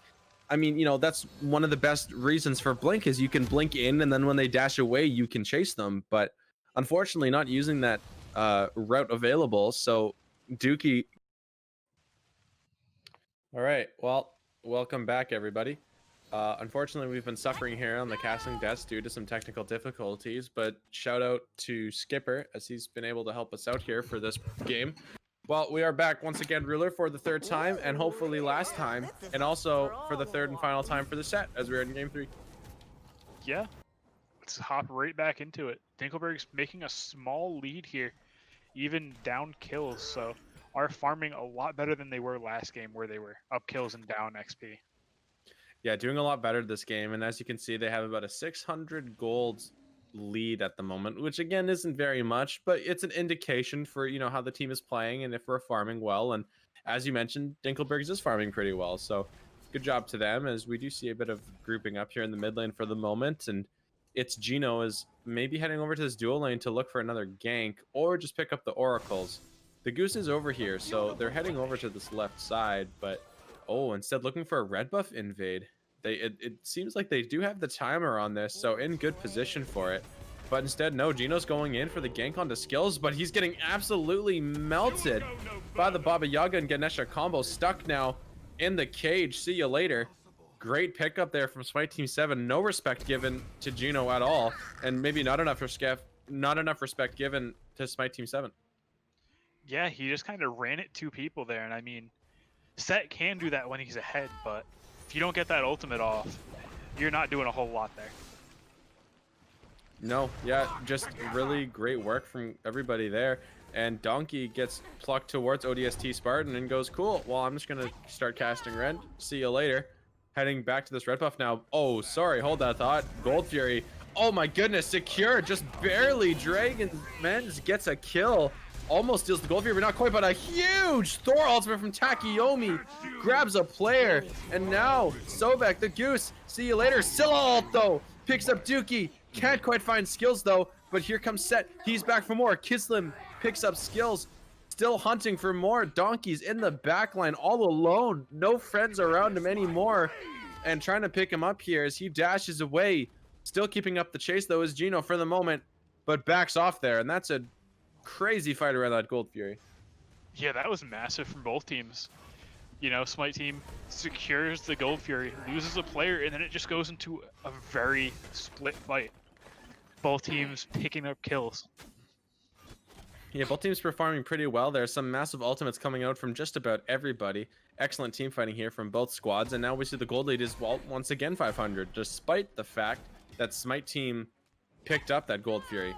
Oh, excuse me, no, it was Dinklebergs that had the 400 gold lead. So really, that's a 600 gold swing towards Smite Team. And that really is all down to just, well, the Gold Fury gold. Yeah, I mean, both traded roughly equal amounts of players. I'm not 100% sure exactly how many people died there. Well, either way, moving back into mid lane, teams just resetting their mindsets. And so far, I mean, I have to say, Dragon Men's on this Apollo, something to be wary of, because he has looked absolutely monstrous on it in games 2 and so far in game 3. Just has the right timing. He's going in at the right moments. Almost stole Gold Fury there. I thought he had it actually, but not quite. But he's just been playing out of his mind in the last, game and a half. Yeah, his ults have been incredibly timed. He's really been able to just hop on into these fights and get a pick or two, and he's really been consistent at that. Indeed. And so far, just farming up well. You see there, he has a 2-level lead over Dookie. And this on-hair pick for Dookie has actually looked pretty good. He's had some huge outplays throughout this game. We saw earlier getting tower dove, but just calmly hitting the impale. He's been looking very well, so I really think both ADCs are playing pretty well so far. But Gino seems to be paying a lot of attention to this dual lane. As you see, he's rotating again. He's been here so many times, and once again, looking to find the pick onto Dookie. Gonna get caught autoing here. Does recognize the gank. Here it comes. There's the teleport. Impale is on the mark now, but nowhere to go. Gino picks it up, but here comes the Thor ultimate. Can he juke? No, he can't. Great Thor ultimate, and Dragon Men's decides better to take that fight, dashes away, and in mid lane a bit of skirmishing, but a successful gank really from Gino. Although at this point, is his life worth the same amount as Dookie? I would say so, and that puts them both at 1 and 3, so not too big of a difference there. But we again see two good ganks. First, Gino comes over, ganks the on her, and then immediately Takeyomi is there. He ults in and does pick up that return kill. Well, and that's the Thor pressure that you want, like even if you get a gank off, the Thor is always going to be around and the potential to ult and counter gank. And Takeyomi's done a great job of that this game. 4-0 and 3, really doing work. And you mentioned the flexibility of Smite Team with, playing different roles. And Takeyomi has looked excellent in the jungle so far. And this might be the switch up they need to pull out this game 3. Yeah, I mean, we've seen, 3 role swaps now?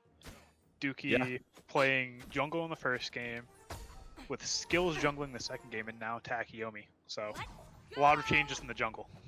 A lot of changes in the jungle, absolutely.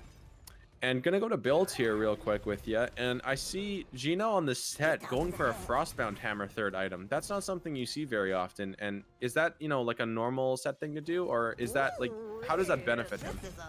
I'm not really a set player. I mean, it might help him stick to people a little bit better once he's using that ultimate. I could see that being it, but I don't really have the expertise on set.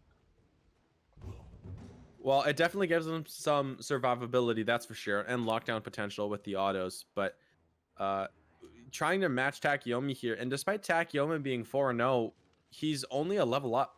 on Gino. And that goes back to, moments like this where, you're looking for ganks and you're not quite farming anything. And Gino, again, is back in this duel lane. He has not left Dookie alone. Dookie can't get away from this guy. He's just constantly getting ganked. But thankfully for Dookie, he's keeping up ward vision. You see right there where Gino just walked. There's a ward right there. Very important to make sure that he doesn't get caught there. But Gino just running amok across the map here. You're going to steal a red buff away from skills here. He's been playing really well. Yeah, I mean, like, but gets caught here by an impale from Dookie and has to dash away. Oh my goodness, almost picked up there by a great rotation. But yeah, he's been playing very well.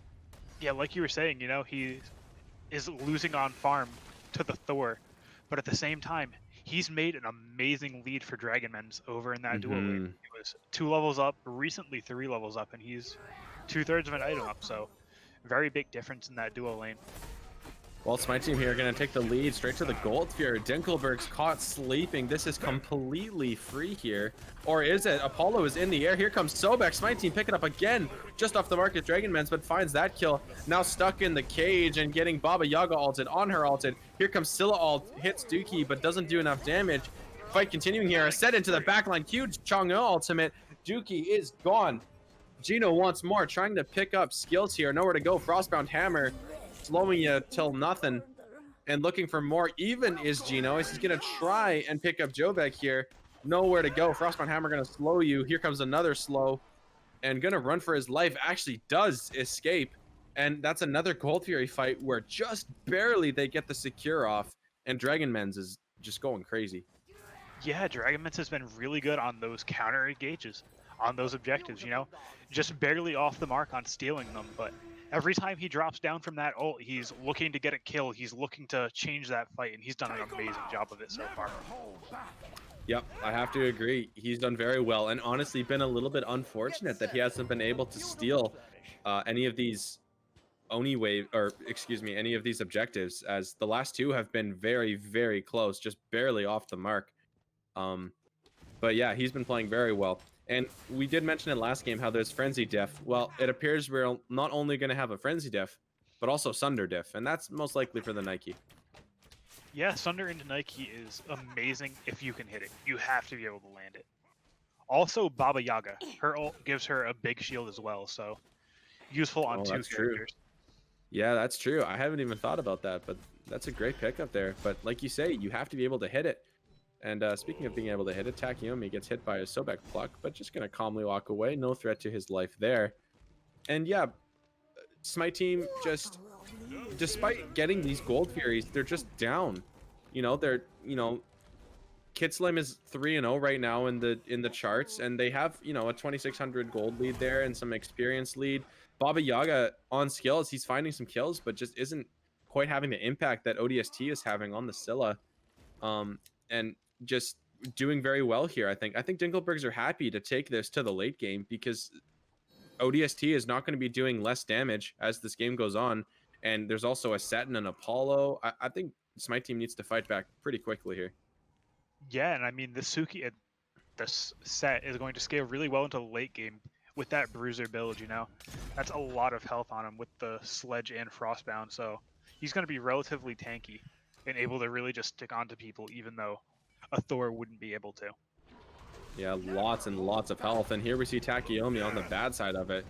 Great instincts there to just get the stun off and go into the air. Not wanting to play any games with Gino on this set build, as he is super healthy, as you mentioned. But that does mean that kin size is going to be very effective here for Dookie. So if he's able to get that item online and really, pump some damage into Gino with any sort of follow-up, that's going to be super, super effective. But right now, Dinklebergs has all the pressure, so we'll see how they handle it. Yeah, I mean, it's really surprising to see Dinklebergs have this much of a lead, considering they've been missing out on those objectives. They've really just gotten all that gold from counter-engaging after they get those big bounties from having those objectives. Yep, and now looking to pick up this mid tower, and there's just nothing really Skills can do about it. The group up and macro play of Dinklebergs has just been a little bit too strong for them this game.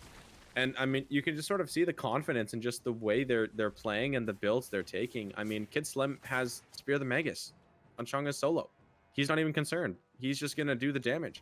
He's not worried about anything. Yeah, I mean, he has quite a bit of physical defense there with the Lotus Crown and Breastplate of Valor. And that Sphere of the Magic is going to help a ton. Getting that debuff on everybody, taking more damage. That's true. And here's Donkey in the back line, but just playing 1v5. The team is just not on the same page whatsoever. Ganesha ultimate completely off the mark and now plucked into damage. Scylla ult on the mark. Huh? That did no damage. Here comes the Apollo ultimate. Trying to pick him up there. There he goes. Oh, but the shell is popped. Hold that thought. Not gone just yet. And lives with a lick of HP. But Takeyomi, not so lucky, gets picked up. Dragonmans is on a killing spree. And Dinklebergs is on the Fire Giant.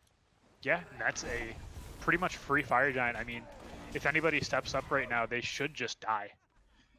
Like, if Dookie comes to try to contest this, they should just be able to peel off and kill him and just go right back to it. Yeah, However, do you see him looking for something? He's trying, but bad position there. Beads are late. He's going to get picked up here, but Kid Slim going to die to Fire Giant. PvE a little too difficult maybe with Spear of the Magus online, but oh, you know what? It was Frenzy Diff. He didn't pop it. Didn't pop the Frenzy. Trolling. Not using the Frenzy on an objective. You got to use it. The relics are only good if you use them.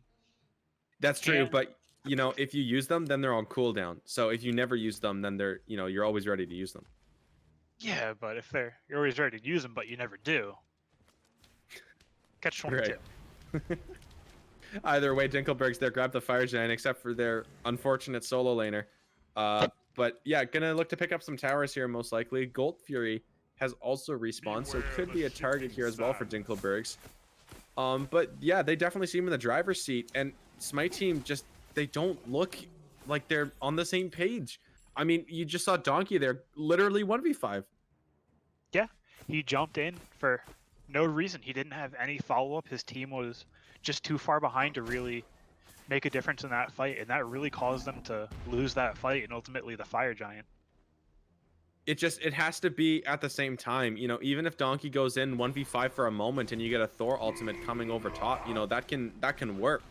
But it just wasn't. He was just too far alone. I don't even think Goose had to use the Sunder. His shield just got shredded before, you know, the Sunder was even needed. And now Dinklebergs take the fight, take the Fire Giant, and now they take Gold Fury and likely to wipe these two towers as well. Yeah, I'd love to see them take these two duo towers. Like I was saying earlier, those duo towers are the most important. You get that Fire Giant and you immediately go for the furthest thing away. So next time you get that Fire Giant, you're pushing down that solo lane. It's right there, and you're just way more in position for it. Absolutely, and this is a very interesting macro decision here from Smyte Teem. They're going to push for this tower in mid lane, but if Kid Slim can stop their backs, then his team is free to push the Phoenix, and indeed stops both of their backs with a great Blink ultimate. And Kid Slim's not going to die here. He's just trying to stop the back so his team can 4v3 on the Phoenix. A great Ganesha ultimate, though, zoned really well, and getting pushed back, actually, is Dinklebergs. That engagement did not go nearly how they wanted. And now Takeyomi's in this left side of the jungle. He might be looking for a Thor ult, heading over, but finds Gino, not the target he would want to see in this moment, but up in the air. Who's he going to land on? Anybody? I don't think it's a call, and instead just going to back away with a Thor ultimate. A wise decision, but there's an Apollo ult. Is he going to look for him? Patience here coming out from Dragonmans. He does not want to trade his life for nothing. And indeed, Dinklebergs. Pyromancer on the Apollo ult? Oh, no. Nah. Oh, there it is. Still going for it. Doing a little bit of scout first. It was that little piece of ground. You know, it did him dirty. Well, either way, gonna solo the Pyromancer here. Just Apollo things. And Dinklebergs have taken the last multiple major objectives in a row. And I have to say, Smyte Teem seems like they're falling apart. Despite a successful Phoenix defense, Dinklebergs have all of the pressure. They have, you know, everything you would want in this situation, except for Enhanced Fire Giant. But they do have Frenzy. So basically, they have Enhanced Fire Giant. Yeah.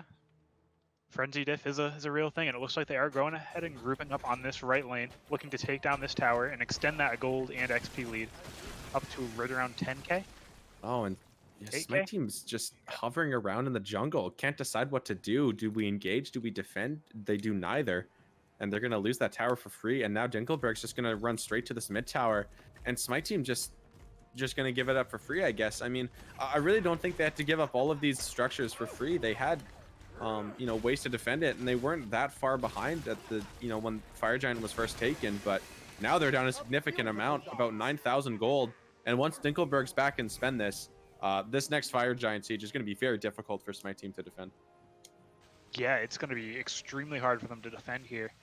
But they are still in it. They haven't lost a Phoenix, so there's no fire minions pushing in. They don't have to worry about too much. They can still focus resources on that fire giant defense. And I mean, Dinklebergs is just so tanky.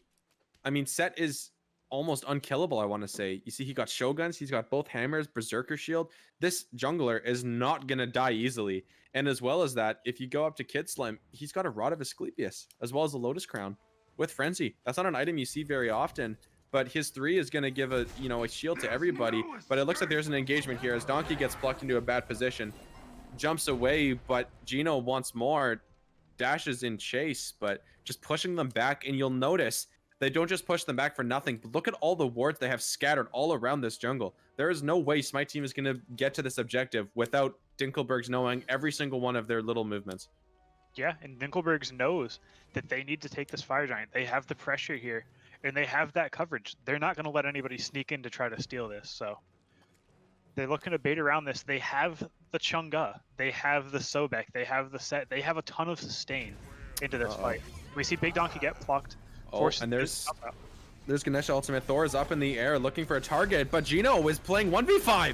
What the heck? He's trading turns with Donkey, going in 1v5. Team not on the same page. Dinklebergs completely scuffed this fight. Now on the complete backside, here comes Donkey with the ultimate. Where's the Sunder? There it is, but no follow-up from the boys and just running away for their life. Donkey's jumping in for more. Here's the Scylla ultimate. Can he find a target? Doesn't do enough damage, and now in a bad spot is Dinklebergs. Thorwall was doing a lot of work there, but there's Frenzy Diff for Dinklebergs, but not able to find a pick, but plucking Jobek in. Pick up the Goose, pick up Jobek. That's a 3 for 2 in favor of Smyte Teem, but Apollo Dragon Mez isn't done. He's going to try and find something. Chang'e blinks in onto Dookie, who dashes up, down, into nowhere. Takeyomi Brawlo, Dragon Mez is going into the whole team. Finds a double kill, finds a triple kill. Dragon Mez is insane. Yeah, that is just an insane fight from Dragon Mez there. Picking up 3 out of 4 members on Smyte Team 7. And it looks like they're going to go ahead and try to pressure this into a Phoenix before they take down that Fire Giant. Oh, but you got to get the wave. This could be a great call, though. I mean, they have healing. They can take that down. The wave is coming. They also have minions pushing on that left side as well. They do have minions pushing in, so they're going to get this without too much difficulty here. And going to back off. I mean, what a fight. I mean, I thought Dinklebergs were just donezo there. I mean, they completely scuffed the beginning of that because Gino just tried to 1v5. But going for more here, Dinklebergs, they're even going to try and get this other bird. Yeah, I don't think that Phoenix is the call, though, and it looks like Dragon Mez is pushed very low. However, they are going to get out, and it looks like, yeah, they're going to go ahead and pick up that Primal Fury. And while they're doing this, you know, they got a little bit of pressure. They took down that mid Phoenix. They got a little pressure on that left Phoenix. And they're waiting for that enhanced Fire Giant. It's going to be 30 minutes by the next time they fight over there. Yeah, I'd like to see them run immediately to this Fire Giant and start damaging it, or at least setting up to start damaging it so they can get it, you know, to about half HP before it hits enhanced, because, you know, you can just take it the second it hits enhanced, and that would be a real efficient use of time. But everyone's going to back. They're going to get their final items, get prepared. You see just all of the wards in the inventory from Dinklebergs. They're ready to go here. And Smyte Team 7 is at the Fire Giant first, but they're not in a great position here. Their middle Phoenix is down. They have fire waves pushing. And the way these fights have been going, even if Smyte Team, you know, seems to get a huge amount of value, Dinkleberg somehow just seemed to find a way to fight back. Yeah, and because of that Phoenix going down in mid, those fire waves are going to force Smyte Team to give up their priority position on that Fire Giant, as Dinklebergs are able to get in the position that they want to. Well, starting up the Fire Giant and putting out some wards where they can. And actually, Skills gets a decent amount of poke there onto ODST. And Fire Giant is now the target and hopefully the call. Dinkleberg's, though, going to ward up first and make sure that Smyte Team is not comfortable with their defense here, as they do put wards absolutely everywhere. And I wonder if they're going to start this Fire Giant up now, but it is enhanced, so it's not going to go down very easily. So Dinklebergs have to be careful on the pull, as they don't quite have a huge amount of damage on this. But Jobek gets plucked in, but doesn't take any damage. Actually finds a great Ganesha ultimate. Dookie finds a good ultimate. Takeyomi's up in the air. Who's the target? Where's he going? Into the back line. Finds a huge 3-man ultimate, but all alone, separated from his team, and gets deleted by ODST. Here comes Donkey onto the back trying to do something, and multiple targets super low. Shutdown onto Dragonmen's. And Big Donkey's looking for more, and unfortunately Sobek just nowhere to be found and running away for his life. Gino though picks up Donkey. Dookie picks up Gino. Kid Slim running for his life. Can he get away? Skills with a great skill shot, pun intended. Doesn't quite find the kill though, and that's a 2 for 2. Yeah, that's a good fight from both teams. Getting Dragonmans out of that fight quickly is what they needed. He's been able to really put in so much work in these fights, so I'm glad to see that they recognized that and said, we need to get rid of him. However, the Fire Minions do force them off as they have to defend that Titan. Yeah, that was a really good fight from Smyte Teem, but I really think Dinklebergs had to play it, a bit slower. When you get a Phoenix, like especially the middle or left Phoenix, you want to allow those fire waves to push in and start damaging the Titan. And, if the other team elects to just have their Titan take damage, go for it. You don't need to hit the Fire Giant. You can just stand there and let their Titan get poked down. Winions are a thing, but took the fight a little bit early, didn't quite make use of that.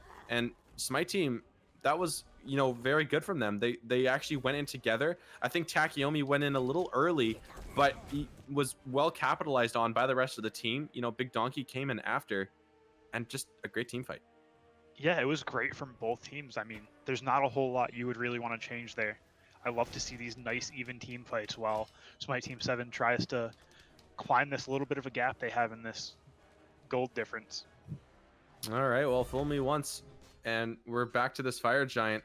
Wards all over the inventories of both teams here, and Donkey is getting into a poke trade war here with Gino, who I would say comes out on the upper hand there. And, the one thing I think to be aware of is Dinklebergs have the advantage in terms of extended engagements because they have a Chang'e, they have a bit of healing, so I think they're going to want to make use of it. Yeah, I'd love to see them try to bait more fights here. Another thing is they have an Apollo, they have a global ultimate, so you can really bait a fight on one side of the map and split push on the other. Oh, and pluck onto Dookie. The beats were late. That's not a great position to be in. Here comes Gino trying to do some damage. But just the two frontliners doing some work, but can't quite find a kill as they're just separated from their team. Dragonmen's is doing a lot of work, though, in the back. And Chang'e is going in here, finds a 4-man ultimate. That is a huge stun onto Dookie. He can't move. Oh, that's such a feel spat there for Dookie. He got stunned for so long there. And a pluck onto Jobek into the back line of Dinklebergs. They're looking to collapse, but Takeyomi's in the air. Who can he find? Finds multiple members, all of them super low. Skills picks 2 of them up. Skills picks 3 of them up. That's a triple kill. Going for more. Dragonmen's is trying to get up into the sky. Barely able to do so. And what looked like a terrible fight for Smyte Teem goes huge. Yeah, that was insane for Smyte Team 7. Really able to just continue to counter engage. They played that really well, not giving up a single inch there. Wow, and now Dinklebergs kind of licking their wounds here. That's 2 fights in a row that have gone absolutely miserably for them. Dragonmen's, though, is going to pick up this Oni Fury, which is going to actually, I think, be super, super useful here, as those Oni waves that are about to spawn are going to put a lot of pressure. And you'll notice the wave just spawned there for Dinklebergs and really both teams. So the Oni wave is going to be the next wave, which gives his team time to respawn and head to that Fire Giant and get the most out of it. Yeah, they're really going to have to force Smyte Team to decide whether they're going to go ahead and clear those Oni minions or defend that Fire Giant. And that's really important in this late game. That could really make the difference here. Well, Smyte Teem grouped up at Gold or Fire Giant already, trying to get some wards out as wards win games. And now Dinklebergs have all respawned. They're heading over and fire waves are coming down. And it looks like ODST is going to finish off his build here. Indeed, finishing off that Rod off to Hootie. That's a big item for Ascilla. Getting that reset on the ultimate is, can be game winning or game losing if you can miss it. But Dinklebergs still seem to be in a position, a good position here as those Oni waves are pushing. They seem to still have the advantage, and despite losing those 2 team fights, I really think they have to get that out of their head and just focus on the next one. Yeah, I mean, they've lost the team fights, but they haven't lost any of that momentum. Smyte Team 7 has still constantly been on the back pedal here, so definitely need to see Dinklebergs look to...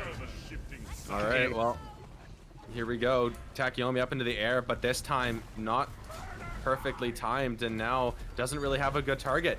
That's Thor ultimate down. That's Baba Yaga ultimate down. That's Nike at low HP. And Dinklebergs now have free reign here to go for this Fire Giant. They have the Scylla secure, and I think they should use it.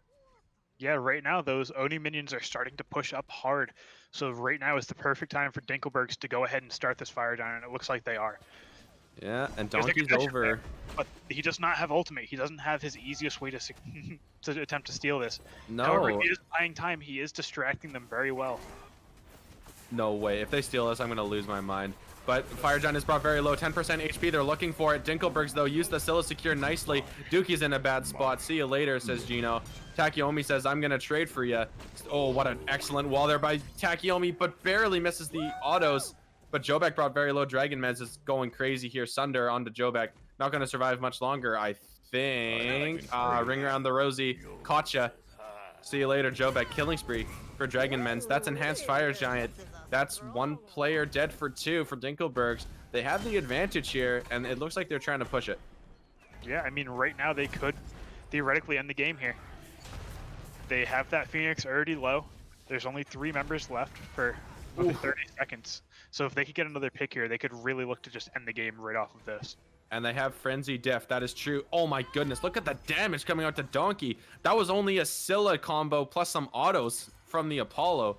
Holy cow. Donkey needs to be careful here. That damage is no joke. And they're just walking right to left, picking up all of these Phoenixes here. And there's just nothing Smyte Teem can do. Yeah, I mean, this might honestly be a little bit of a throw here, giving Smyte Team 7 a chance to come back into this game and get those respawns off. I think that they could have ended if they really went for it there. Yeah, they definitely had the opportunity. I don't think there was much that, you know, the Nike and the Thor were going to be able to do to you. But, you know, there's something to be said for being cautious. And, you know, if you watch any of SWC, there's a reason those games lasted 50 minutes. Everyone just, you know, especially in big games and game threes like this, you know, you really want to make sure you don't make a mistake. And grabbing all of those Phoenix almost ensures that you're so favored to win. You'd have to really screw up now. Yeah, I mean, it could happen though, you know. One That's small true. mistake could just let Smyte Team 7 run right up that middle lane and take out that Titan. Well, So it's you up always to have to be Dinklebergs. It's up to Dinklebergs now. As you mentioned, they could make a mistake. My team has had some excellent team fights. And yeah, they definitely... It's up to Smyte Team here to take the fight to them. It's going to be hard, though, with all these fire waves pushing every lane. You know, if you're Smyte Team here, you know, what do you need to do here to win these team fights? Is there anything you can do? You just have to be extremely careful with your target priority. Right now, it really comes down to finding that 1 or 2 picks that's going to allow you to stay into those team fights, you know? You take out Dragon Men's, who's been going absolutely incredible in these fights. You take out the Scylla, who's been applying a ton of damage. Well, here comes the team fight, and it starts with Donkey being taken very low, and unfortunately the Baba Yaga ult just doesn't do anything. Gino in the backline getting every cooldown under the sun, but doesn't die. And I have to say, that was it. That was 4 ultimates from Smyte Team 7. Dinklebergs didn't ult, except for Gino. That was only 1 ultimate down. And now without ultimates from Smyte Team, they really have very limited options of defending this. They need to go in now and just try and do something. And Yeah, those fire waves are flooding in from every direction. Both of the side lanes are starting to crash in. This is going to be really hard for Smyte Team 7 to defend. However, they're doing a great job pushing out the frontliner in the Goose. Dinklebergs need to go. You just need to get your Sobek ultimate, make some space, and just go in and just end. You can do it. They don't have ultimates, but they're playing back and just losing this poke war because Dookie is just doing so much damage. Now the Goose is getting poked to half HP, and I really think Dinklebergs are wasting their opportunity here. Yeah, I mean, they have to be starting to run out on Fire Giant pretty close. They might have maybe another minute and 20 seconds on it, so they have to be really careful here. Oh no. This is heartbreaking. I have to say, if you're Dinklebergs, you know, you can't just let the enemy team kill all these fire waves. You got to be pressuring that Titan. Yeah, I mean, there's still a decent amount of time before those Phoenixes start popping back up, but you're losing a lot of your pressure here, and it's going to let Smyte Team 7 hold on for just a little bit longer, and we might be seeing a 45-50 minute game here. Oh, man, I really don't feel like that was the right call there from Dinklebergs, but I mean, they still have all the Phoenixes down. Fire Giant is spawning. You know, they're still in a very advantageous situation here, but you wonder if this is going to come back and haunt them. You know, Smyte Team could just, you know, find one Deicide and the game will end. That's been possibly 2 situations now where they could have ended the game, but instead elect for, I guess safer is one word you can use, a safer option, and Fire Giant and Pyro are spawning, but I hope this doesn't come back to bite them. Yeah, and it looks like they are going to use the pressure from those fire waves to go ahead and get this Fire Giant off of cooldown. It is enhanced fire. It is a massive bonus.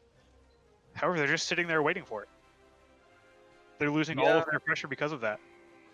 Yeah, unfortunate, really. They probably could have used that a bit better, but regardless, they still, we're still here. They still came back from game 1. They're still in the lead here, and Fire Giant being contested now. Gino's going to look for the zone, and really, this set has been an absolute nightmare for them to deal with. The amount of tankiness that this god can build and still do damage is crazy. Fire Giant there is secured for Dinklebergs. Jobak is in a really, really bad spot. Finds an ultimate, though, to slow targets and save himself, but just gets plucked right back in. And the dash there is expended. Jobak's going to go down now. And that's a big kill there from Smyte Teem. That's a big pick. This is 4v5, enhanced fire, power potions bought. This is Dinkleberg's time to end. They have 3 Phoenixes at half health. They have plenty of damage to take care of them. Looks like they are pushing in mid as well as right. Definitely a good call to split this up. There's not enough defenders to keep this safe. Nope. Well, here we go. It looks like they're going to try and end now, but Sobek Pluck is off the mark. Impel's off the mark. Here comes the Thor ultimate. He's in the air looking for a target, but Smyte Teem is backing up. He doesn't have anywhere to go. Still looking, but finds a great ultimate there. Oh no, you can't use Hammer there, Takeyomi. Uses the Aegis and Beads, so he's 20%, but the Chang'e ultimate picks him up.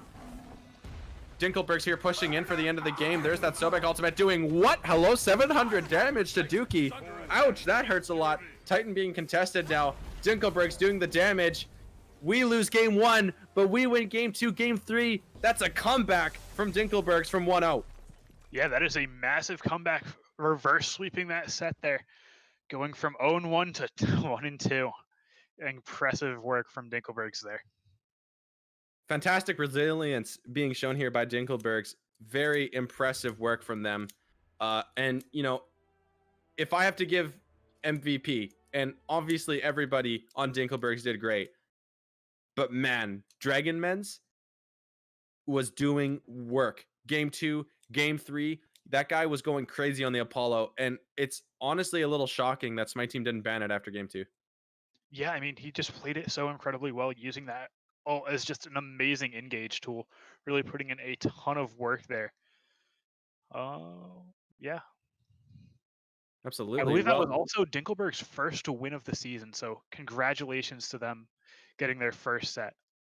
Congratulations indeed. And I'm going to look into it if we're going to have an interview here. I believe some of them are still in call, so I can ask.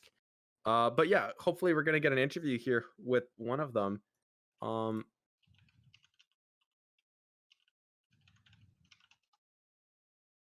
But yeah, just a great set from Dinklebergs. I'm very impressed with how everybody played. I really think they came alive there in game 2 and game 3, and I'd really like to know what it was that made such a big difference for them. But yeah, hopefully we can get an interview here with one of them.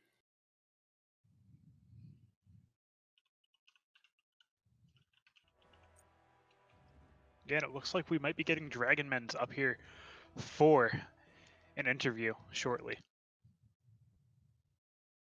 Excellent, excellent. Yeah, I'm really excited to talk to him. I really want to hear what he has to say here. And yeah, we really thought that Smyte Teem had game 1 and they looked really dominant. But, game 2 and 3, they just didn't really seem to be on the ball. Yeah, I mean, it looks like their communication just broke down a little bit there. In those second and third games, they got just a little bit sloppy. They didn't get their huge early lead, and they really just weren't able to close out those games. Indeed not. Well, we'll see if we can get him up here. Oh. Hello, Dragon. How's it going? How you feeling after that good set there, that 1-2 set? Yeah. Well, Dragonmans, I have to ask you. So, after game 1, you guys lost, and Smyte Teem really looked to be really dominant. What was it between game 1 and specifically game 2 that really flipped it around for you and had what caused your performance to increase so much? We were just trying to feel it out game 1, and then we found out that they were really dive heavy, so we went safer gods for game 2 and 3. So it was mostly like a draft difference. And who was like in charge of the draft? Is that just, all 5 players are, working together to come up with these strategies, or, did you have a coach that helped you out? Hercules kind of picked everything for us. He kind of just let me choose whatever I felt like doing. But that was pretty much it. We just chose safe gods. I see. And, is Apollo a god you're very comfortable with? Because it definitely seemed like that was something that, you're going to always look to pick here in every set from now on, because you looked lights out on it. Not really, actually. I just started playing him recently. Really? Yeah. Wow. I also Well, I couldn't help but notice that you guys were saying my name wrong. oh, Yeah, it's definitely don't Dwagon use it wrong. Men's. Yeah, Yeah. yes. I spent 400 gems on that change. Thank you. well, I can tell you that that is too many syllables and annoying for my mouth to do. It hurts my head to do I can it. say men's. Men's. Either way, though, congratulations. And Ruler, you have any questions for him? Oh, not really. I think you covered just about everything. Awesome. Well, shout out to Dinkleberg. Shout out to Dwagon Men's. The last time I'll say it. And is there anything you want to, shout out after your successful comeback? Not really. Just be watching for us. Awesome. Well, thank you to Dinklebergs. Thank you to Dragon Men's. Thank you to Ruler. And thank you to Skipper for coming in here to spectate that game 3 for us. And that was week 6 of your Reap Smite League, Dinklebergs versus Smyte Teem. And we'll catch you on the next one.